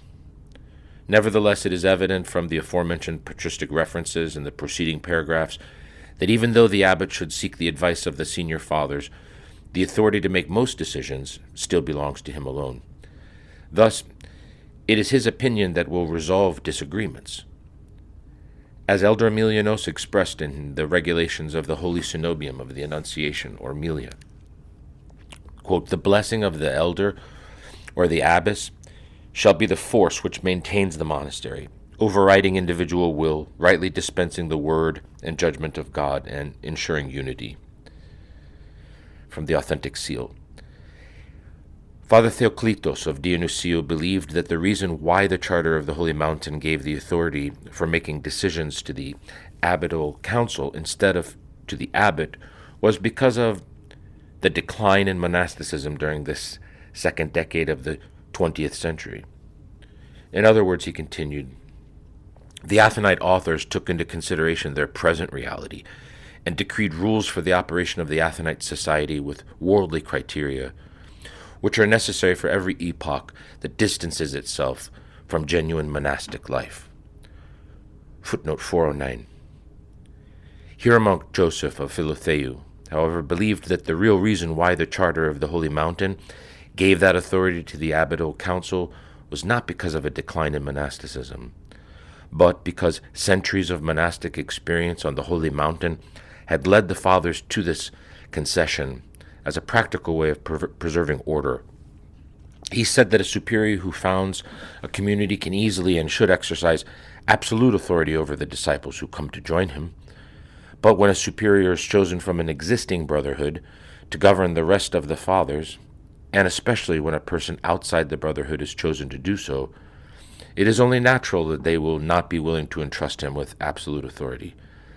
Therefore, to avoid chaos and interminable quarreling, the Athonite fathers deemed it wise to entrust an abbatial council with the authority to govern the monastery. End of footnote. To continue. Yet it would be erroneous to suppose that entrusting governmental authority to the abbatial council instead of to the abbot is a 20th century innovation. On the contrary, this innovation began in the last 2 centuries of the Byzantine Empire. For example, the Typicon of St. John the Forerunner in Serres, Greece, written in 1332, obliges the superior to govern in collaboration with 4 brothers, both for spiritual and temporal affairs. Footnote 410. When aboard a ship in the middle of the sea, waves a storm arises, and when the sea grows wild, stirring up on high the waves so that the boat is tossed about perilously, it's totally impossible for the helmsman alone to rescue the ship unharmed, unless he should have the assistance and help of the sailors. Now, in the same manner, it is not in the natural order for the superior of the monastery to do anything right or to set affairs in order unless he has other assistants under him. I decree that there be 4 brothers with the superior. Together with the superior, these shall have the license, authority, and power to examine and to judge all of the officials. In addition, the superior will make use of these advisors, both with regard to all spiritual matters, as well as with regard to the most important temporal affairs. With their advice, he will deal with these issues. They likewise will remind the superior if something arises which ought to be set straight. With one accord, they should unite in administering and improving the monastery, not in a manner which focuses on the spiritual aspect and on the things pleasing to God, but which looks also to the physical realities. End of quote again from Thomas and Hero's Byzantine Monastic Foundation documents. Page 1607 to 1608. To continue.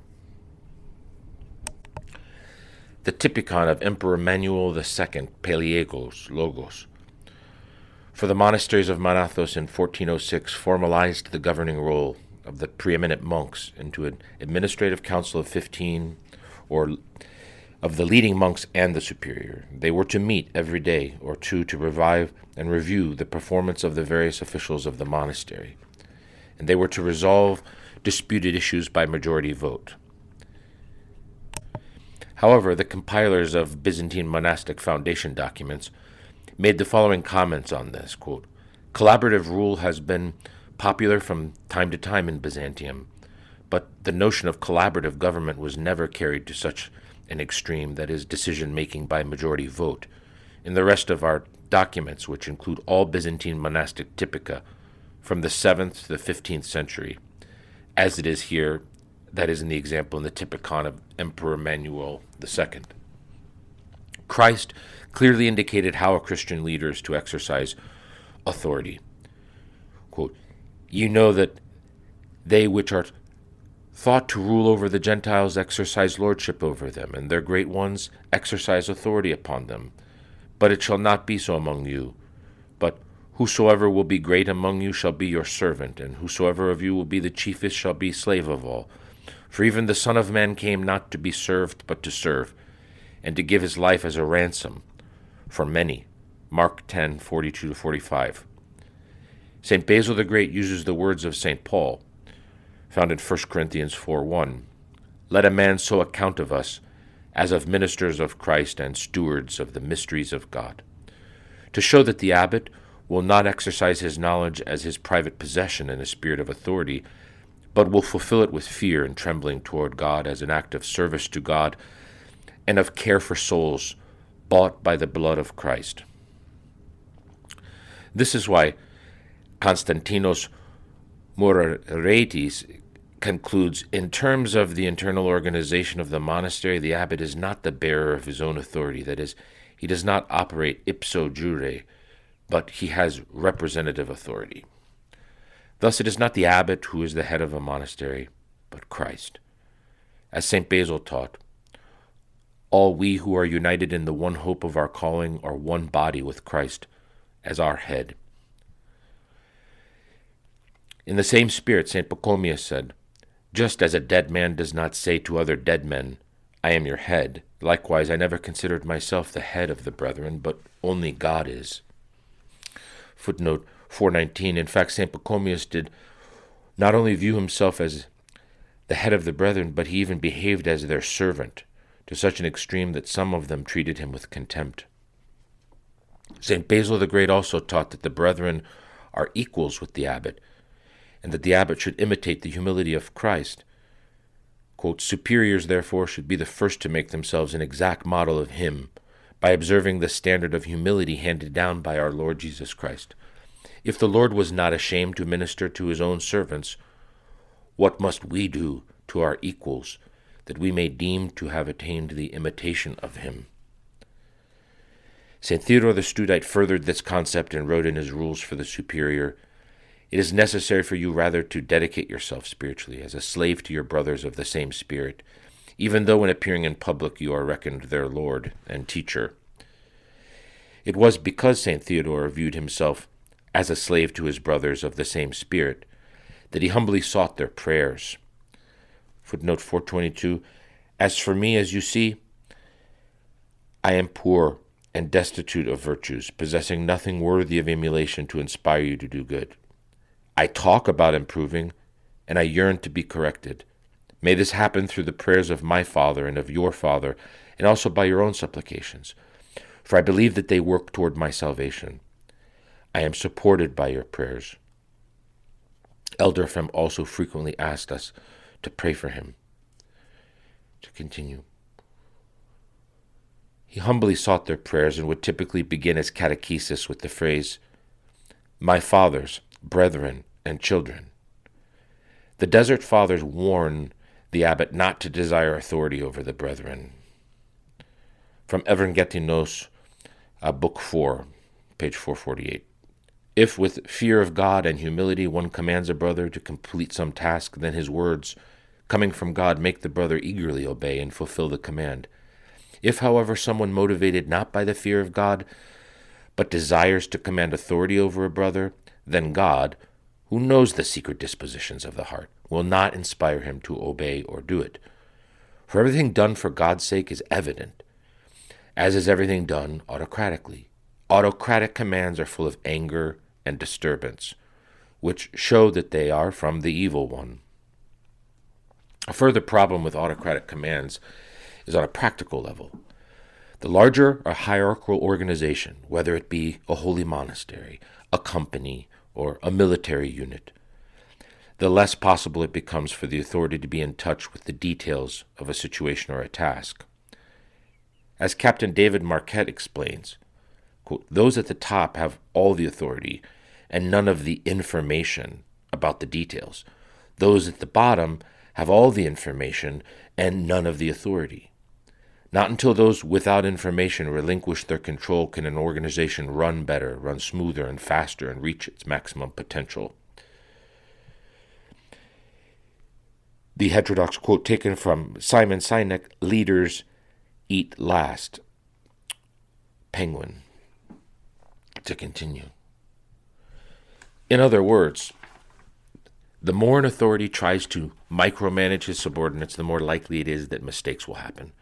A further problem with micromanaging is that it decreases morale in the subordinates by disconnecting them from taking responsibility for their actions. Captain Marquette went even so far as to say, the goal of a leader is to give no orders. Leaders are to provide direction and intent and allow others to figure out what to do and how to get there. It is worth pondering to what degree this approach may be implemented in a monastery. 6. Governing souls. The most challenging task for the abbot is to govern the souls entrusted to his care and to form Christ in them. As St. Nilos the ascetic said, of all things the governing of souls is the most toilsome. Footnote 426 from Constantine Kavarnos, The Philokalia, second volume of Selected Readings. Likewise, St. Theodore the Studite said, "My service as abbot is not trivial but arduous and difficult to bear. I must toil and struggle in reminding my lords and fathers, that is, the other monks, to do what is proper." To continue, "This is the art of arts and the science of sciences," in the words of St. Gregory the theologian. St. Simeon the new theologian warned abbots from his own experience, "In this work of the abbacy, you will have no rest for your body, no enjoyment. Your nights and days alike will be spent in concern for the souls entrusted to you, lest a single one of them become the prey of wild beasts. Let the one mind of the community become many." St. Simeon, New Theologian's Discourses. The abbot is called to lay down his life for his disciples. St. Theodore the Studite told his monks, "Since I, the wretched and unworthy one, have been entrusted with this care of protecting you, I am obliged to lay down my lowly soul till bloodshed for the sake of your common salvation. For this is the characteristic, according to the words of the Lord." See John 10:11. "Of a good and true shepherd. It is my duty to imitate God, Christ, whereas it is yours to imitate the apostles, his disciples. He loved and was loved so much that his holy disciples shed their own blood in resemblance of him, for the sake of confessing his name." St. Basil the Great wrote that the superior should have the disposition toward the brethren as when a nurse cherishes her children. 1 Thessalonians 2:7, desiring to impart to each what pleases God and benefits all in common, not only the gospel of God, but also in his own soul, according to the commandment of our Lord and God Jesus Christ, who said, "A new commandment I give unto you, that ye love one another, even as I have loved you." John 13:34.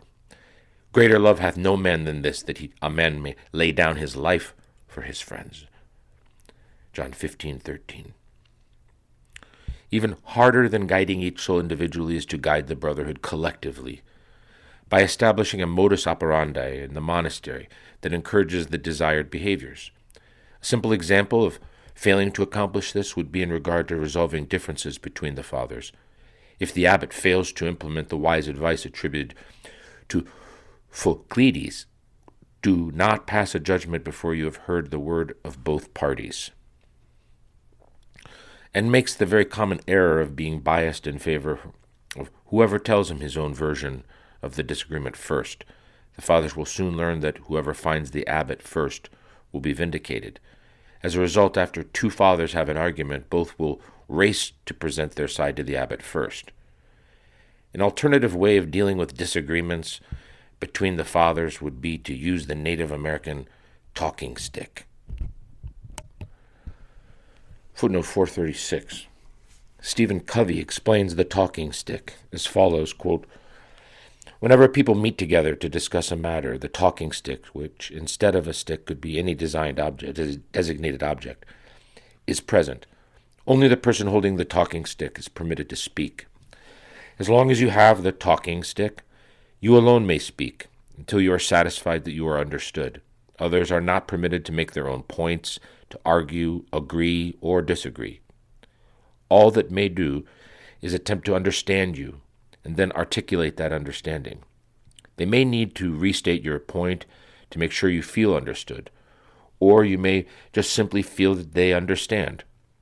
As soon as you feel understood, it is your obligation to pass the talking stick to the next person and then to work to make him feel understood. As he makes his points, you have to listen, restate and empathize until he feels truly understood. This way, all of the parties involved take responsibility for 100% of the communication, both speaking and listening. Once each of the parties feels understood, an amazing thing usually happens. Negative energy, it dissipates. Contention evaporates. Mutual respect grows, and people become creative. New ideas emerge. Third alternatives appear. Many may hesitate to buy into this process because it seems a little pedestrian, even childish, and inefficient, but I'll guarantee you it's just the opposite. It requires such self-control and draws such maturity into the communication that even though it may seem inefficient at first, it becomes highly effective. That is, it achieves the desired results in terms of both synergistic decisions and synergistic relationships bonding, and trust. End quote from the Eighth Habit. Footnote continues, especially when first attempting to implement this strategy, it will be helpful if a person with seniority, such as the abbot, acts as a moderator to ensure that no one speaks out of turn. Ideally, he will also be capable of translating accusations, judgmental statements, and demands into a nonviolent expression of observations, feelings, needs, and requests. This mediation of the abbot would be in line with the teachings of St. Ephrem the Syrian, who wrote, "A wise abbot will not reproach a beginner when he hears that he has argued with an older father, but he will carefully examine the matter and act as the mediator between them with the fear of God." St. Paisios Velichkovsky implemented the following strategy of dealing with severe disagreements. If there was a misunderstanding among the brethren, a reconciliation was to follow without fail, according to the words of the Scriptures, "Let not the sun go down on your wrath." Ephesians 4:26. And if any brother was so hardened as to wish to remain unreconciled, he was to be placed under suspension by the starets, being forbidden from even setting foot on the church's threshold, and from reciting the Lord's Prayer, footnote, because it includes, "Forgive us our debts as we forgive our debtors," till he humbled himself. St. Columbanus of Ireland in the 6th century added, "If two brothers have had an argument and come together, their punishment is to pass 2 days on one loaf and water." Blessed Augustine wrote, "Although a brother is often tempted to anger, yet prompt to ask pardon from one he admits to have offended, such a one is better than another who, though less given to anger, finds it too hard to ask for forgiveness. But a brother who is never willing to ask pardon, or does not do so from his heart, has no reason to be in the monastery, even if he is not expelled." St. John of Sinai emphasized the importance of a spiritual guide for beginners in monasticism from the Ladder of Divine Ascent, Step 5. "Those of us who wish to go out of Egypt and fly from Pharaoh certainly need some Moses as a mediator with God and from God, who, standing between action and theoria, praxis and theoria, action and divine vision, will raise hands of prayer for us to God, so that guided by him we may cross the sea of sin and rout the ANGELIC of the passions. That is why those who have surrendered themselves to God deceive themselves if they suppose that they have no need of a director. Therefore, the abbot needs to be especially vigilant with novices to ensure that they make a good beginning in their monastic life. St. Joseph the Hesychist taught, in monasticism, a good beginning results in an excellent ending, whereas a bad beginning results in a horrible ending. See also Elder Ephrem's My Elder Joseph the Hesychist, page 332, or as St. Ephrem the Syrian put it from Evangelinos, Book 1, "If you make a good beginning, you will also conclude your old age in a pleasing manner, and you will be as a lamp that enlightens many on the path of the Lord. Lay a strong foundation, then, so that your work may be exalted." End quote. He also observed, if a monk embraces from the beginning a demanding, lofty lifestyle, he will become a saint. Otherwise, if he follows a path that is a little wide, he will later go downhill. Sometimes he may even end up worse than people in the world. St. Nectarius of Egina astutely observed that both the positive and negative moods of the superior are transmitted to the disciples. Bearing this in mind, he instructed the Eurondissa, the abbess of his monastery, "You should know that your cheerfulness brightens the faces of the sisters and turns the convent into paradise, while your sadness and scowling passes over to the sisters, and the delight of paradise is put to flight. Know that the happiness and joy of the sisters depends on you, and you have a responsibility to keep this feeling present in their hearts. Do this even if you must force yourself on many occasions. I advise you not to give yourself over to bouts of depression, because this greatly wounds the hearts of your sisters. Your reward will be great if you become the bearer of joy to your sisters. I give you this advice because I also hold this same principle in my life. I want my disciples to hold this same principle. When you gladden the heart of your neighbor, and especially your sister who has denied herself everything and expects spiritual joy from you alone, then you may be sure that you are pleasing God much more than by making long prayers and great fasts. Understand that your current role is that of a spiritual mother. You are no longer Chrysanthe, who was able to do whatever she wanted. If you uphold your moral duties to your sisters precisely, then you uphold your duties to God as well. If you supposedly ignore the former for the sake of the latter, know that such duties are not acceptable to God either. The superior of a monastery lives not for herself, but for the sisterhood, and in living for the sisterhood, she lives for God. God accepts her life as an acceptable sacrifice. 7. Mistakes by the abbot. St. Basil the Great explained how to deal with mistakes made by the abbot as following. If a person does not accept the superior's decisions, he should express his objections to him either publicly or in private. If he has serious grounds that are consonant with the Scriptures, otherwise he should keep silent and do what was ordered. But if he is too shy, let him use others as intermediaries in the matter, so that if the command is contrary to the Scriptures, he may deliver both himself and his brethren from harm. But if some persist in disobedience, finding fault in secret and not openly stating their grievance, thus becoming the cause of quarreling in the community and undermining the authority of the commands given, they should be expelled from the community as teachers of disobedience and rebellion. Elder Ephrem usually advised his monks to obey any unwise decisions of the abbot for the sake of keeping the peace. St. Sophronia of Essex taught the same thing and explained why. To quote Sophronia of Essex, "The abbot is the one who has a general overseeing of things, but it is possible that among the brethren there are some who are more capable than he is in some matters, which is something that can create a very touchy situation. Nevertheless, this does not mean that the abbot will submit himself to them." In the life of Patriarch Barnabas of Yugoslavia, we have the following example. He entrusted various tasks to other people, but he was the one who made the final decisions. It was up to him to choose the guidelines, whether in the sector of canon law or in the liturgical or practical life. In this way, he assigned to his various subordinates the work of preparing the necessary facts in regard to what he had accomplished. He had a better look at the details, thought about it, and made the decision. This is necessary for preserving unity of life.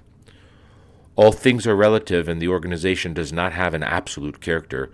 Due to this relativity, one can always say yes or no. In monasticism, however, we should say yes, in order to keep the line that the abbot has chosen. He might know less than others for a particular matter, but even so, it is up to him to make the decision. The disciple contributes by working together with the abbot and not breaking the unity of life, so that the coordinated efforts that everyone is making are always preserved. This is a very sensitive issue in the life of a monastery.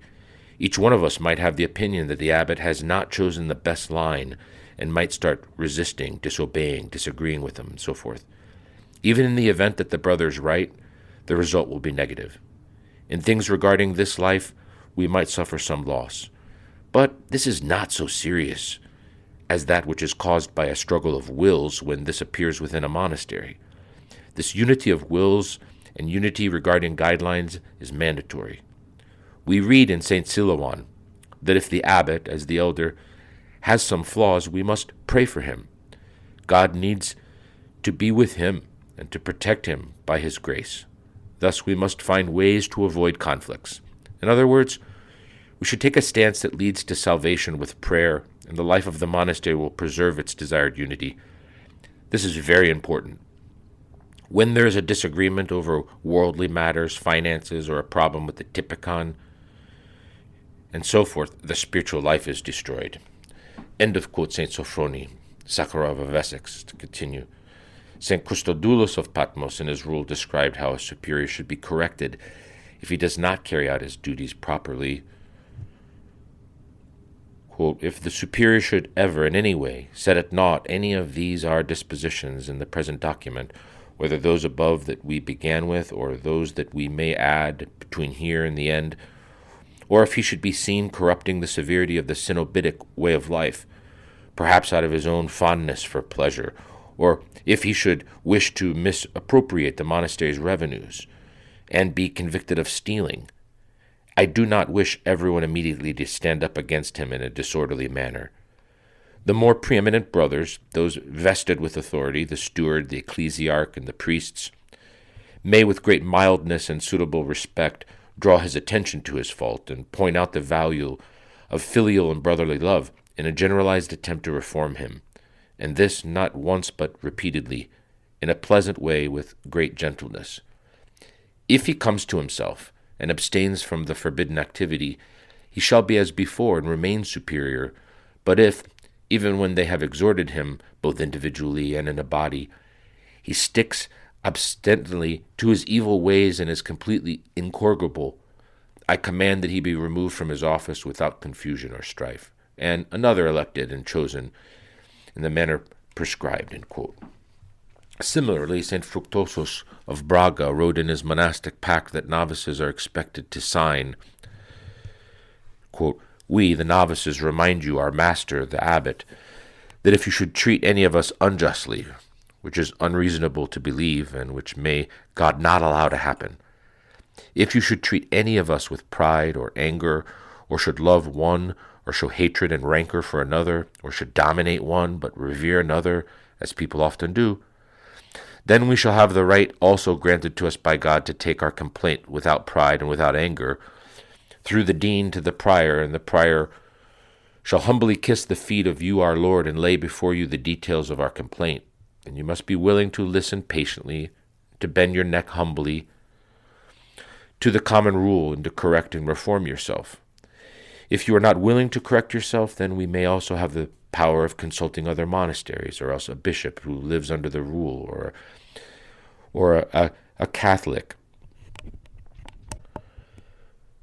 Footnote: St. Fructuosus was using the term Catholic not in contrast to the term Orthodox. He was writing 4 centuries before the Great Schism, but in contrast to heresies that are prevalent in that day, referring to the universal truth of orthodoxy. To continue, count who is a defender of the Church, and of inviting them to meet with us, that in their presence you may correct yourself and fulfill the tenets of the rule. We must be as your disciples, subjects, or adopted children, humble, obedient in all necessary things, and when we die, you must offer us to Christ, spotless and unharmed. Amen. The Iberian Fathers of the Church. Barlow, to continue. Likewise, St. Basil the Great wrote that if the superior commits a fault, those who are eminent by reason of age and wisdom should be entrusted with the task of giving him the admonition.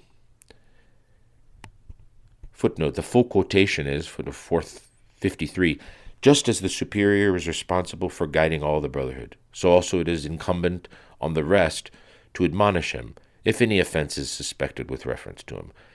That good order be not impaired, however, such admonishment should be entrusted to those who are both preeminent as regards years and wisdom. If there be anything that needs reformation, we have both benefited our brother and through him ourselves, for we have brought back to the right path one who is, so to speak, the rule of our life, and should by his own rectitude correct our perversity. If, on the other hand, any are baselessly disturbed on his account, they will be disabused of the bad opinion when they had entertained of him, when full information is supplied by a clarification of the matter which has caused groundless suspicions to arise. End quote. He also said no one is to concern himself with the superior's method of administration or making curious inquiries about what is being done, with the exception of those who, by reason of their rank and wisdom, are closely associated with the superior. He, in turn, on his part, is bound to take counsel with these and to deliberate with them on community matters, in obedience to the advice of him who said, "Do all things with counsel," Ecclesiastes 32:24. The Holy Fathers warn monks not to judge their elder. For example, St. Basil the Great wrote, "In order that no one may fall easily into this vice of doubting the superior's orders to his own detriment and that of the others, this must be the general rule in the brotherhood, that the superior's actions should not be curiously scrutinized, but everyone should concern himself with his own work." Likewise, St. John of Sinai wrote, "Once we've entered the arena of piety and obedience, that is the monastery, We must no longer judge our good manager, that is the abbot, in any way at all, even though we may perhaps see in him some slight failings, since he's only human. Otherwise, by sitting in judgment, we shall get no profit from our subjection. It is absolutely indispensable for those of us who wish to retain undoubting faith in our superiors to write their good deeds indelibly in our hearts and constantly remember them, so that when the demons sow among us lack of faith in them, we may be able to silence them by what is preserved in our memory. The moment any thought of judging or condemning your superior occurs to you, leap away from it. As from fornication, give that snake no place. Say to that serpent, listen, deceiver, I have no authority to judge my superior, but he has been appointed to sit in judgment on me. End of quote. John Sinai. St. Simeon the New Theologian added, if you live in the midst of the brethren of a monastery, refuse to set yourself in opposition to the Father who has tonsured you. Even if you should see him commit fornication or be drunk, and in your opinion badly conducting the affairs of the monastery, even if he strikes you and insults you and you suffer many other troubles at his hand. St. Theodoros, the great ascetic, wrote, do not be the judge of the actions of your spiritual father, but be one who fulfills his commands. For the demons are in the habit of showing you his defects, so that your ears may be deaf to his words. They aim either to drive you from the arena as a feeble and cowardly fighter, or simply to terrify you with thoughts that undermine your faith, and so to make you sluggish in performing every kind of virtue. St. Theodore the Studite, despite his own tremendous wisdom and holiness, saw the benefit of being corrected by the other fathers of his monastery, even though he was their abbot and spiritual father. He said, I rejoice because God has given me not only children, but also lords and masters and fathers, so that when I fall, they raise me up, and when I slip, they rectify me, and when I am not being useful, they make me such. This shows that St. Theodore had attained the third and highest degree of humility, which, according to St. John of Sinai, is a true distrust of one's good qualities and a constant desire to learn of one's faults. St. John also observed that the Lord has arranged in his providence that no one can see his own faults as well as his neighbor does. So we are bound to give thanks for our healing, not to ourselves, but to our neighbor and to God.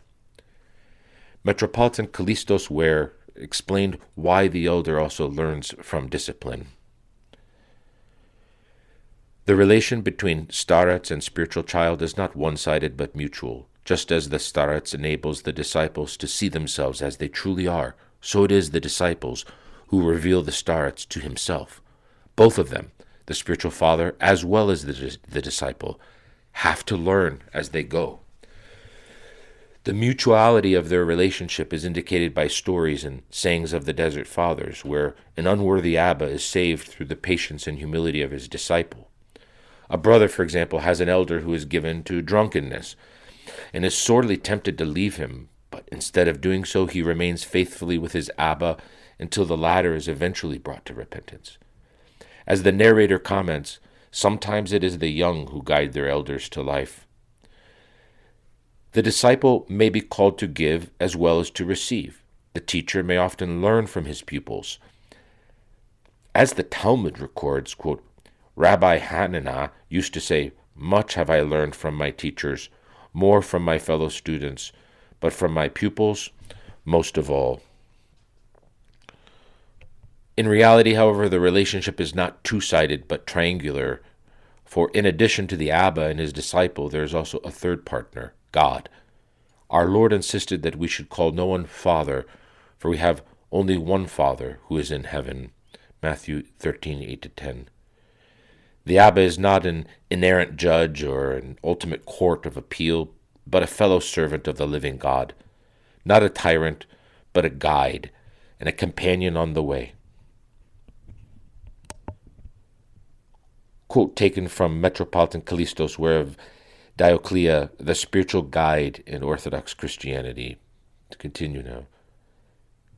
St. Fructuosos of Braga wrote in his general rule for monasteries that it is the responsibility of the rest of the brotherhood to correct an abbot if he falls into heresy. Quote, "They, that is, the abbots, must inquire into and study the past sayings of the fathers in their writings, in order to know from them what they should do themselves, so that inside and out, before and behind, they have a mind full of eyes, lest they fall into some heresy, heaven forbid, and perish.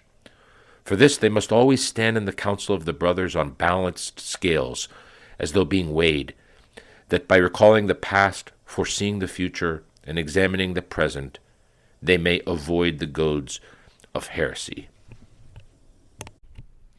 8. Hearing confessions. St. Basil taught that a fundamental prerequisite for making any progress worth mentioning is that a monk reveal the secrets of his heart to those of his brethren whose office it is to exercise a compassionate and sympathetic solicitude for the weak, since a vice kept secret is a festering wound in the soul. This practice of revealing thoughts was embraced by most monastic saints.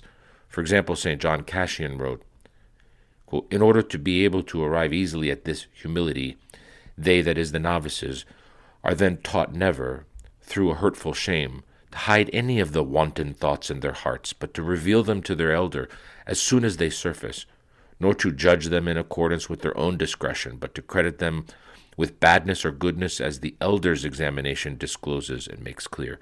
Indeed, the devil in all his slyness will not be able to deceive or cast down a young man unless he invigilates him, either by haughtiness or by embarrassment, into covering up his thoughts. For they declare that it is an invariable clear sign that a thought is from the devil if we are ashamed to disclose it to an elder." End of quote of John Cassian's Institutes. Likewise, it was written about St. Lazarus of Mount Galicion. To all those who came to him and chose to make their abode with him, he taught one thing above all else, making it the primary foundation and a favorable starting point for progress and amelioration, that they do not hide their thoughts from him, neither having nor doing anything without his approval, following their own wishes. Similarly, St. Benedict wrote, "The 5th degree of humility is when one hideth from his abbot none of the evil thoughts which rise in his heart, or the evils committed by him in secret, but humbly confesses them." Abbot Isaiah said, "Do not conceal any of your thoughts, sorrows, or desires. Do not be ashamed to confess to your elder every thought that troubles you, and you will be alleviated of it, for nothing gives greater joy to the evil spirits than a person who keeps silent about his thoughts, whether these are good or evil."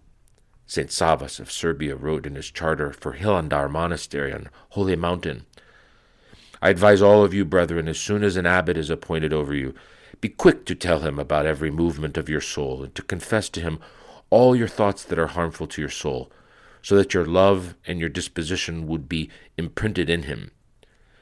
St. Joseph the Hesychist wrote, "No one can be purified without frank confession.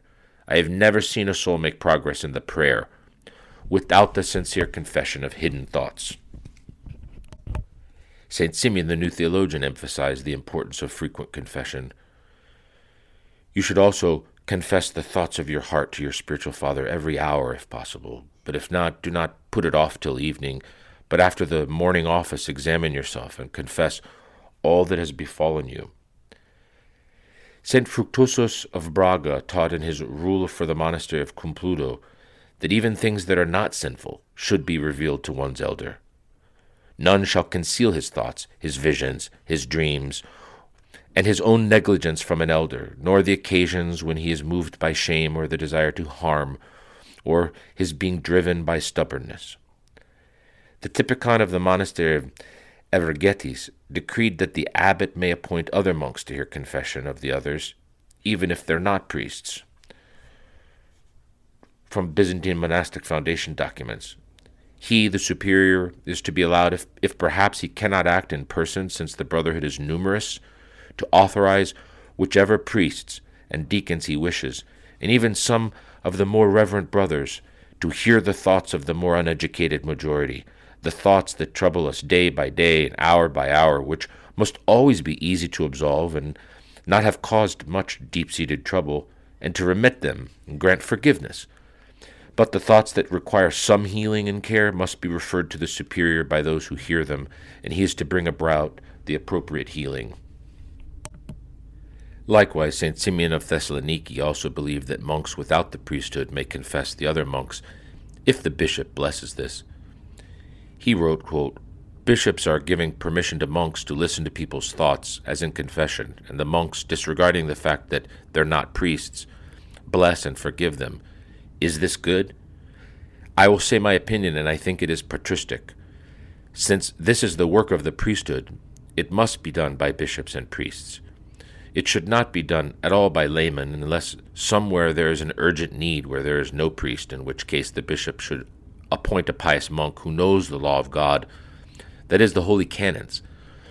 However, he should only listen to their thoughts in order to relay the matter to the bishop, or in order to discern what is beneficial to the soul of the person confession.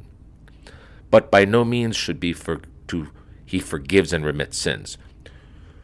For if he does, he will be acting as a priest without the priesthood, baptizing and blessing and so forth, which is a foreign to the church practice." End of quote. Monks often claim to want confession of thoughts, whereas in reality they simply want to complain about others. The Typicon of the monastery of Evangelicis warned about this. Quote, "Make your confession without accusing each other when perhaps a violent dispute or some other argument occurs. Do not make your confession if you consider yourselves blameless and you're looking really for condemnations. Nor should you speak about the bodily needs which afflict you, for there's always a time for them, but this is a time for making confession and obtaining healing for spiritual passions. If you must speak of some violent dispute, be keen to ascribe and assign to yourselves all the blame and reason for the fault, whatever it is. But if you speak about some other passions, reveal these completely so that you can gain double benefit from this, by both attaining sound health of soul and clothing yourself in exulting humility. For possessing this, we will actually be like God, who says, 'Learn from me, that I am gentle and lowly in heart.' Matthew 11:29.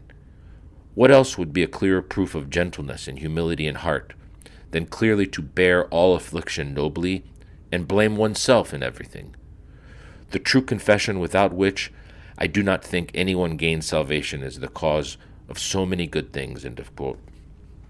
Confession is so important that the Typicon of the monastery of Evangelicis added that a monk who does not confess should be excommunicated and expelled.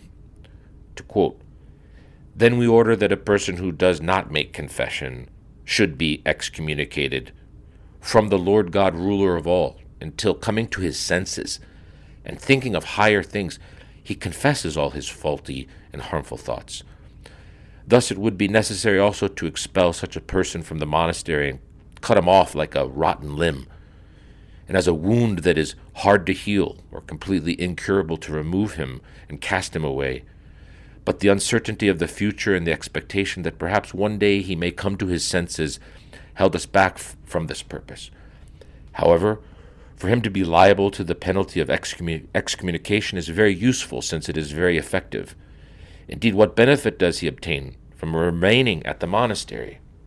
What benefit comes from not making confession, or rather does not harm and ruin follow in a continued practice of evil, and everything whatsoever that brings destruction to the soul? So then, as it is difficult for someone who is sick or has wounds to return to health when he hides these from the doctor, so it is much more difficult for the person who does not make confession ever to gain health of soul. So then, by acting in this way, my brothers, we will not only be rescued from our own faults, but we will possess later on something that is more sure. For the author of the Ladder of Divine Ascent says, "Stripes that are exposed will not become worse." And again, a soul that thinks about confession is held back by it from sinning as if by a rein. So the revelation of one's faults is very useful. In future, let us all run eagerly to it. End of the quote. To continue. Ever since the beginning of monasticism, the Holy Fathers taught that we should not reveal our thoughts to just anyone, but only to the abbot and to the other monk or monks who are appointed to give advice. The rules attributed to St. Anthony the Great instruct monastics: do not reveal your thoughts to all, but only to those who are able to save your soul.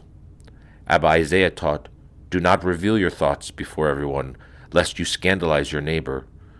Likewise, St. Ephrem the Syrian wrote, you must not reveal your thoughts to just anyone, but only to those whom you know to be spiritual, taking no note of their appearance, or whether the hair of their head and beard is white. Abba Siloanos warned, there is great danger in entrusting one's thought to persons without experience in spiritual discretion.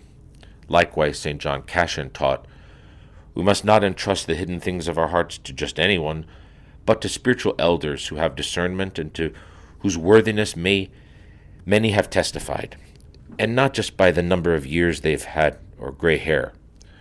For many, attending only to age and external appearances, have entrusted their thoughts to inexperienced and undiscerning men, and in this way have fallen into despair on account of their elders' inexperience. St. Basil the Great taught that we're obliged to reveal to the superior not only our own sins, but also the sins of the other fathers, if we have not managed to convince them to reveal them to the abbot on their own. He said, every sin must be made known to the superior, either by the sinner himself or by those who have become aware of the sin, if they cannot cure it themselves. It is obvious that concealing sin contributes to the death of the sick man. For the sting of death is sin, 1 Corinthians 15:56, says the Scripture, and also open rebukes are better than hidden love, Proverbs 27:5. So, let no one conceal a sin in behalf of another, lest we become slayers of our brethren rather than their friends. Likewise, Nikon of the Black Mountain wrote, it is said in the Eurondikon, an elder said, if you see a brother doing a bad thing and you do not tell the one with authority to correct him, you have obviously demonstrated that you hate your brother. To love a brother is to desire his profit as if it were your own, and his successes as if it were your own. St. Basil even warned that if we conceal someone else's serious sin, we are to receive the same penance as the one who actually committed the sin. Quote, as for one who has been aware of their having committed any of the aforesaid serious sins and has failed to confess it, but they have been detected or exposed and convicted of it, he shall do the same time that is done by the perpetrator of the evils, and he himself shall be subject to the same penalty. Agapios and Nicodemus the rudder. Elder Ephrem explained that this does not mean that we're to tattle on the other fathers for every little transgression they commit. Moreover, informing the superior, it requires some caution lest we fall into the mistake of focusing on other people's sins instead of our own. When Elder Ephrem found out that a novice was informing his abbot every time he noticed the other fathers doing something wrong, Elder Ephrem warned that novice that his soul will suffer great harm if he continues to do so. He was concerned that tattling would ruin the spirit of the monastery. Nevertheless, he did appreciate it when he was informed of the more serious mistakes made by other monks. Aware that knowing when to reveal the sins of others to the abbot requires discretion, St. Anatoly of Optina, who was a proctor, in general he would always ask Father Ambrosi's advice before informing the superior of misdemeanors on the part of the brethren. The person hearing confessions in a monastery must be careful not to reveal what was said during confession. As St. Walbert wrote in his rule for the nuns, the abbess, the Eurondissa, prioress, or whoever of the sisters, senior sisters, the abbess has entrusted with receiving confessions, should in no way reveal either minor or serious crimes, except to the just judge, that is, the priest, who is their confessor and spiritual father, who washes away all confessed crimes. For she whose wounds have been confessed in shame, not for the receiving of blame, but for the restoration of health, has confessed and has God as just witness, from whom she expects to be healed. Summarizing the teachings of St. Nectarius of Egina on confession in women's monasteries, Elder George of Grigoriou Monastery, Manathos, explained, Just as the abbot must be the spiritual father of the monks in men's monasteries, likewise in women's monasteries the abbess is the spiritual mother. She is responsible for examining the thoughts of the nuns and guiding them spiritually. The presence of a spiritual father, confessor, is an aid to the work of the abbess. Elder Ephraim taught that a confessor should not limit the confession merely to what a person confesses, but should also ask the person questions, since some people fail to confess thoroughly, either due to ignorance of what is sinful or due to shame. The same teaching is found in the rule of the master. The deans themselves, that is, the monks in the monastery who were appointed to hear the confessions of the other monks, should on their own initiative interrogate their charges, that is, the monks under their charge, about this, lest perhaps because of the simplicity of some of them, or indeed for very shame brought on by what is evil, the brothers too shy to confess depraved and obscene things. Nevertheless, some caution is needed, since an indiscreet confessor can do harm by being psychologically violent in forcing a person to confess sins. 9. Seniority. An ancient monastic tradition is to determine the sequential order of monks in a monastery by their time in the monastery. St. Jerome wrote that the 4th century monastic tradition of St. Pachomius dictated that the order in which the monks walked, sat, intoned psalms, were served food at table, and took communion was based on the date of entrance to the community. Likewise, the monastic rule of St. Abbot, who lived in 6th century Ireland, taught, whenever anything is to be distributed, this should be done according to each person's rank and seniority. St. Fructuosus of Braga also said, he who was first to enter the monastery shall walk first, sit first, be first to receive a devout token, first to communicate in church, first to speak when the brothers are questioned on any matter, first to say a psalm, first to sit down and choir, first to do a week of duty, and first to extend his hand at table. St. Donatus of Besancon, paraphrasing St. Benedict, wrote, the order of precedence in the monastery is determined by the time of their conversion and the merit of their lives. St. Benedict added, in no place whatever let age determine the order, or be a disadvantage. Thus, for instance, let him who came into the monastery at the 2nd hour of the day know that he is younger than he who came at the 1st hour, whatever his age or dignity may be. Although St. Benedict believed that monks who have been ordained to the priesthood or diaconate should not automatically be given seniority over the rest of the monks, the Athonite tradition is to give them such seniority. St. Benedict taught that the younger should treat the older with respect. Wherever the brethren meet each other, let the younger ask the blessing from the older, and when the older passes by, let the younger rise and give him place to sit, and let the younger not presume to sit down with him unless his elder biddeth him to do so, that it may be done as it is written, in honor, preferring one another. Romans 12:10. Likewise, the rule of Tarn from 6th century Gaul states, if any senior is present, a junior should not presume to talk too much. But as often happens, if the senior is less experienced, let the junior in his turn speak of those things which he has ordered. The rule of Paul and Stephen, written in 6th century Italy, advises, the seniors should offer the affection of a father to the juniors, and when it is necessary to issue a command, they should not become puffed up, or rash, or shout, but with confidence, quiet simplicity, and the authority common from a good life. They should impose whatever is fitting in pursuit of the common good. The spirit of seniority in a monastery has been explained as follows by Elder Emilianos in the regulations of the Holy Cenobium of the Annunciation. The virtue of obedience shall be expressed within a voluntary acknowledged climate of seniority within the community, through the respect accorded to the elder sisters by the younger, and by the discipline shown by the latter in all things. They shall all be servants of each other, not through any necessity or constraint, but rather by their own free choice. All nuns shall be required to behave with refinement, politeness, and respect to all others, without exception. The application of seniority among the fathers in a monastery is a delicate issue, because it can be easily abused by those with seniority. Specifically, they can fall into two temptations: demanding special treatment and treating their inferiors with disrespect. In some monasteries, novices are intentionally treated with disrespect as a way of testing them. Nevertheless, caution and vigilance must be exercised in doing so, lest their disrespectful treatment of novices stems not out of a desire to help them acquire humility, but out of their own unchecked egoism. Saint Sophronia of Exes taught that seniority should not become a pretext for superiority, but merely as an aid to orderliness. He told his monastics, I don't want you to form the notion that because someone came to the monastery before the others, he acquires a position of precedence according to the date of his arrival. Of course, we do implement this in order to keep some orderliness, but we must not view this order as a law to be enforced in everything. We keep a certain order, for example, regarding the abbot, the spiritual fathers, the stewards, and so forth. But in our conscience, there is no hierarchical order in life. We respect everyone.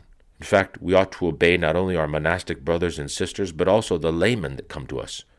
God is pleased when each one of the brothers, fathers, and novices thinks, I, who am so unworthy of God, have been accepted by his elect. It was probably this understanding of equality in terms of mutual respect that led St. Basil the Great to view equality as something a person comes to the monastery to learn, and led St.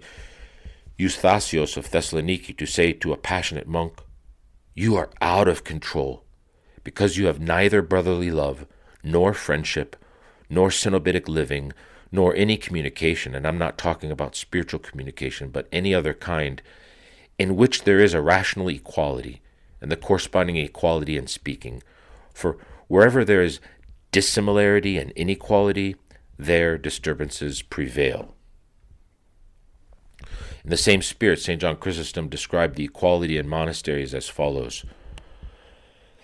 No one can be heard insulting there, nor seen insulted, nor commanded, nor giving commands, but all are devoted to those that are waited on, and everyone washes the stranger's feet. And there is much contention about this. And he doeth not inquiring who it is, neither if he be a slave, nor if he be free, but in the case of everyone fulfills this service. No man there is great nor lowly. What then? Is there confusion? Far from it, but the highest order. For if any one be lowly, he that is great seeth not this, but hath accounted himself again to be inferior even to him, and so becomes great. There's one table for all, both for them that are served and for them that serve, the same food, the same clothes, the same dwellings, the same manner of life. He is great there who eagerly seizes the lowly task. John Chrysostom homilies in the Gospel of Matthew. An ancient monastic tradition is for the abbot to appoint someone who runs the monastery in his absence. St. Pachomius taught, when the father of the monastery is away, let the second in order have the authority to give orders for everything until he returns. Nowadays, however, with the prevalence of cell phones, this rule has become nearly obsolete because the abbot can still be reached no matter how far he goes away. Nevertheless, since St. Basil the Great pointed out that there are still some other circumstances, such as bodily illnesses, that could temporarily prevent the abbot from making decisions and speaking with the guests, even when he is not absent, he should appoint a deputy who is capable of fulfilling the abbot's duties when he is not able to do so himself.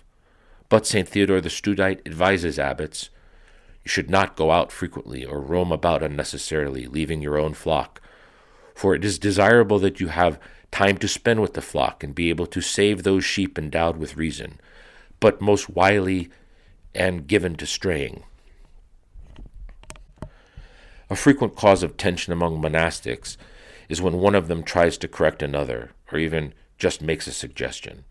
Ideally, a younger monk should never correct an older one, since it is not his place to do so but the abbot's. As St. Joseph Wolodzki wrote, neither the young nor the novices shall rebuke or forbid, but shall attend only to themselves, and censure themselves from every standpoint. If they see someone doing something improper and not according to the norms of reverent brothers, they shall not forbid or rebuke, but each one quietly and alone shall report to the elder with whom that other lives. Likewise, the rule of Tarn states, let no junior here dare to criticize a senior, but if he knows that something is being done or has been done in violation of the rule, It must be reported to the abbot or the prior to be corrected by the reproach of the rule which is required. The rules for the monks in Persia wanted only the abbot to make corrections, since they declared, "A monk shall take care of the correction of himself only, and not of that of his brothers." Nevertheless, for practical reasons, it is sometimes necessary for a younger monk to correct an older one. In general, monastics should only correct each other if the following 4 qualifications are met. 1. The abbot or a more senior monk is not present to make the correction. 2. Damage that is not insignificant will be done if a correction is not made immediately. 3. There is a good chance that the monk being corrected will not be offended.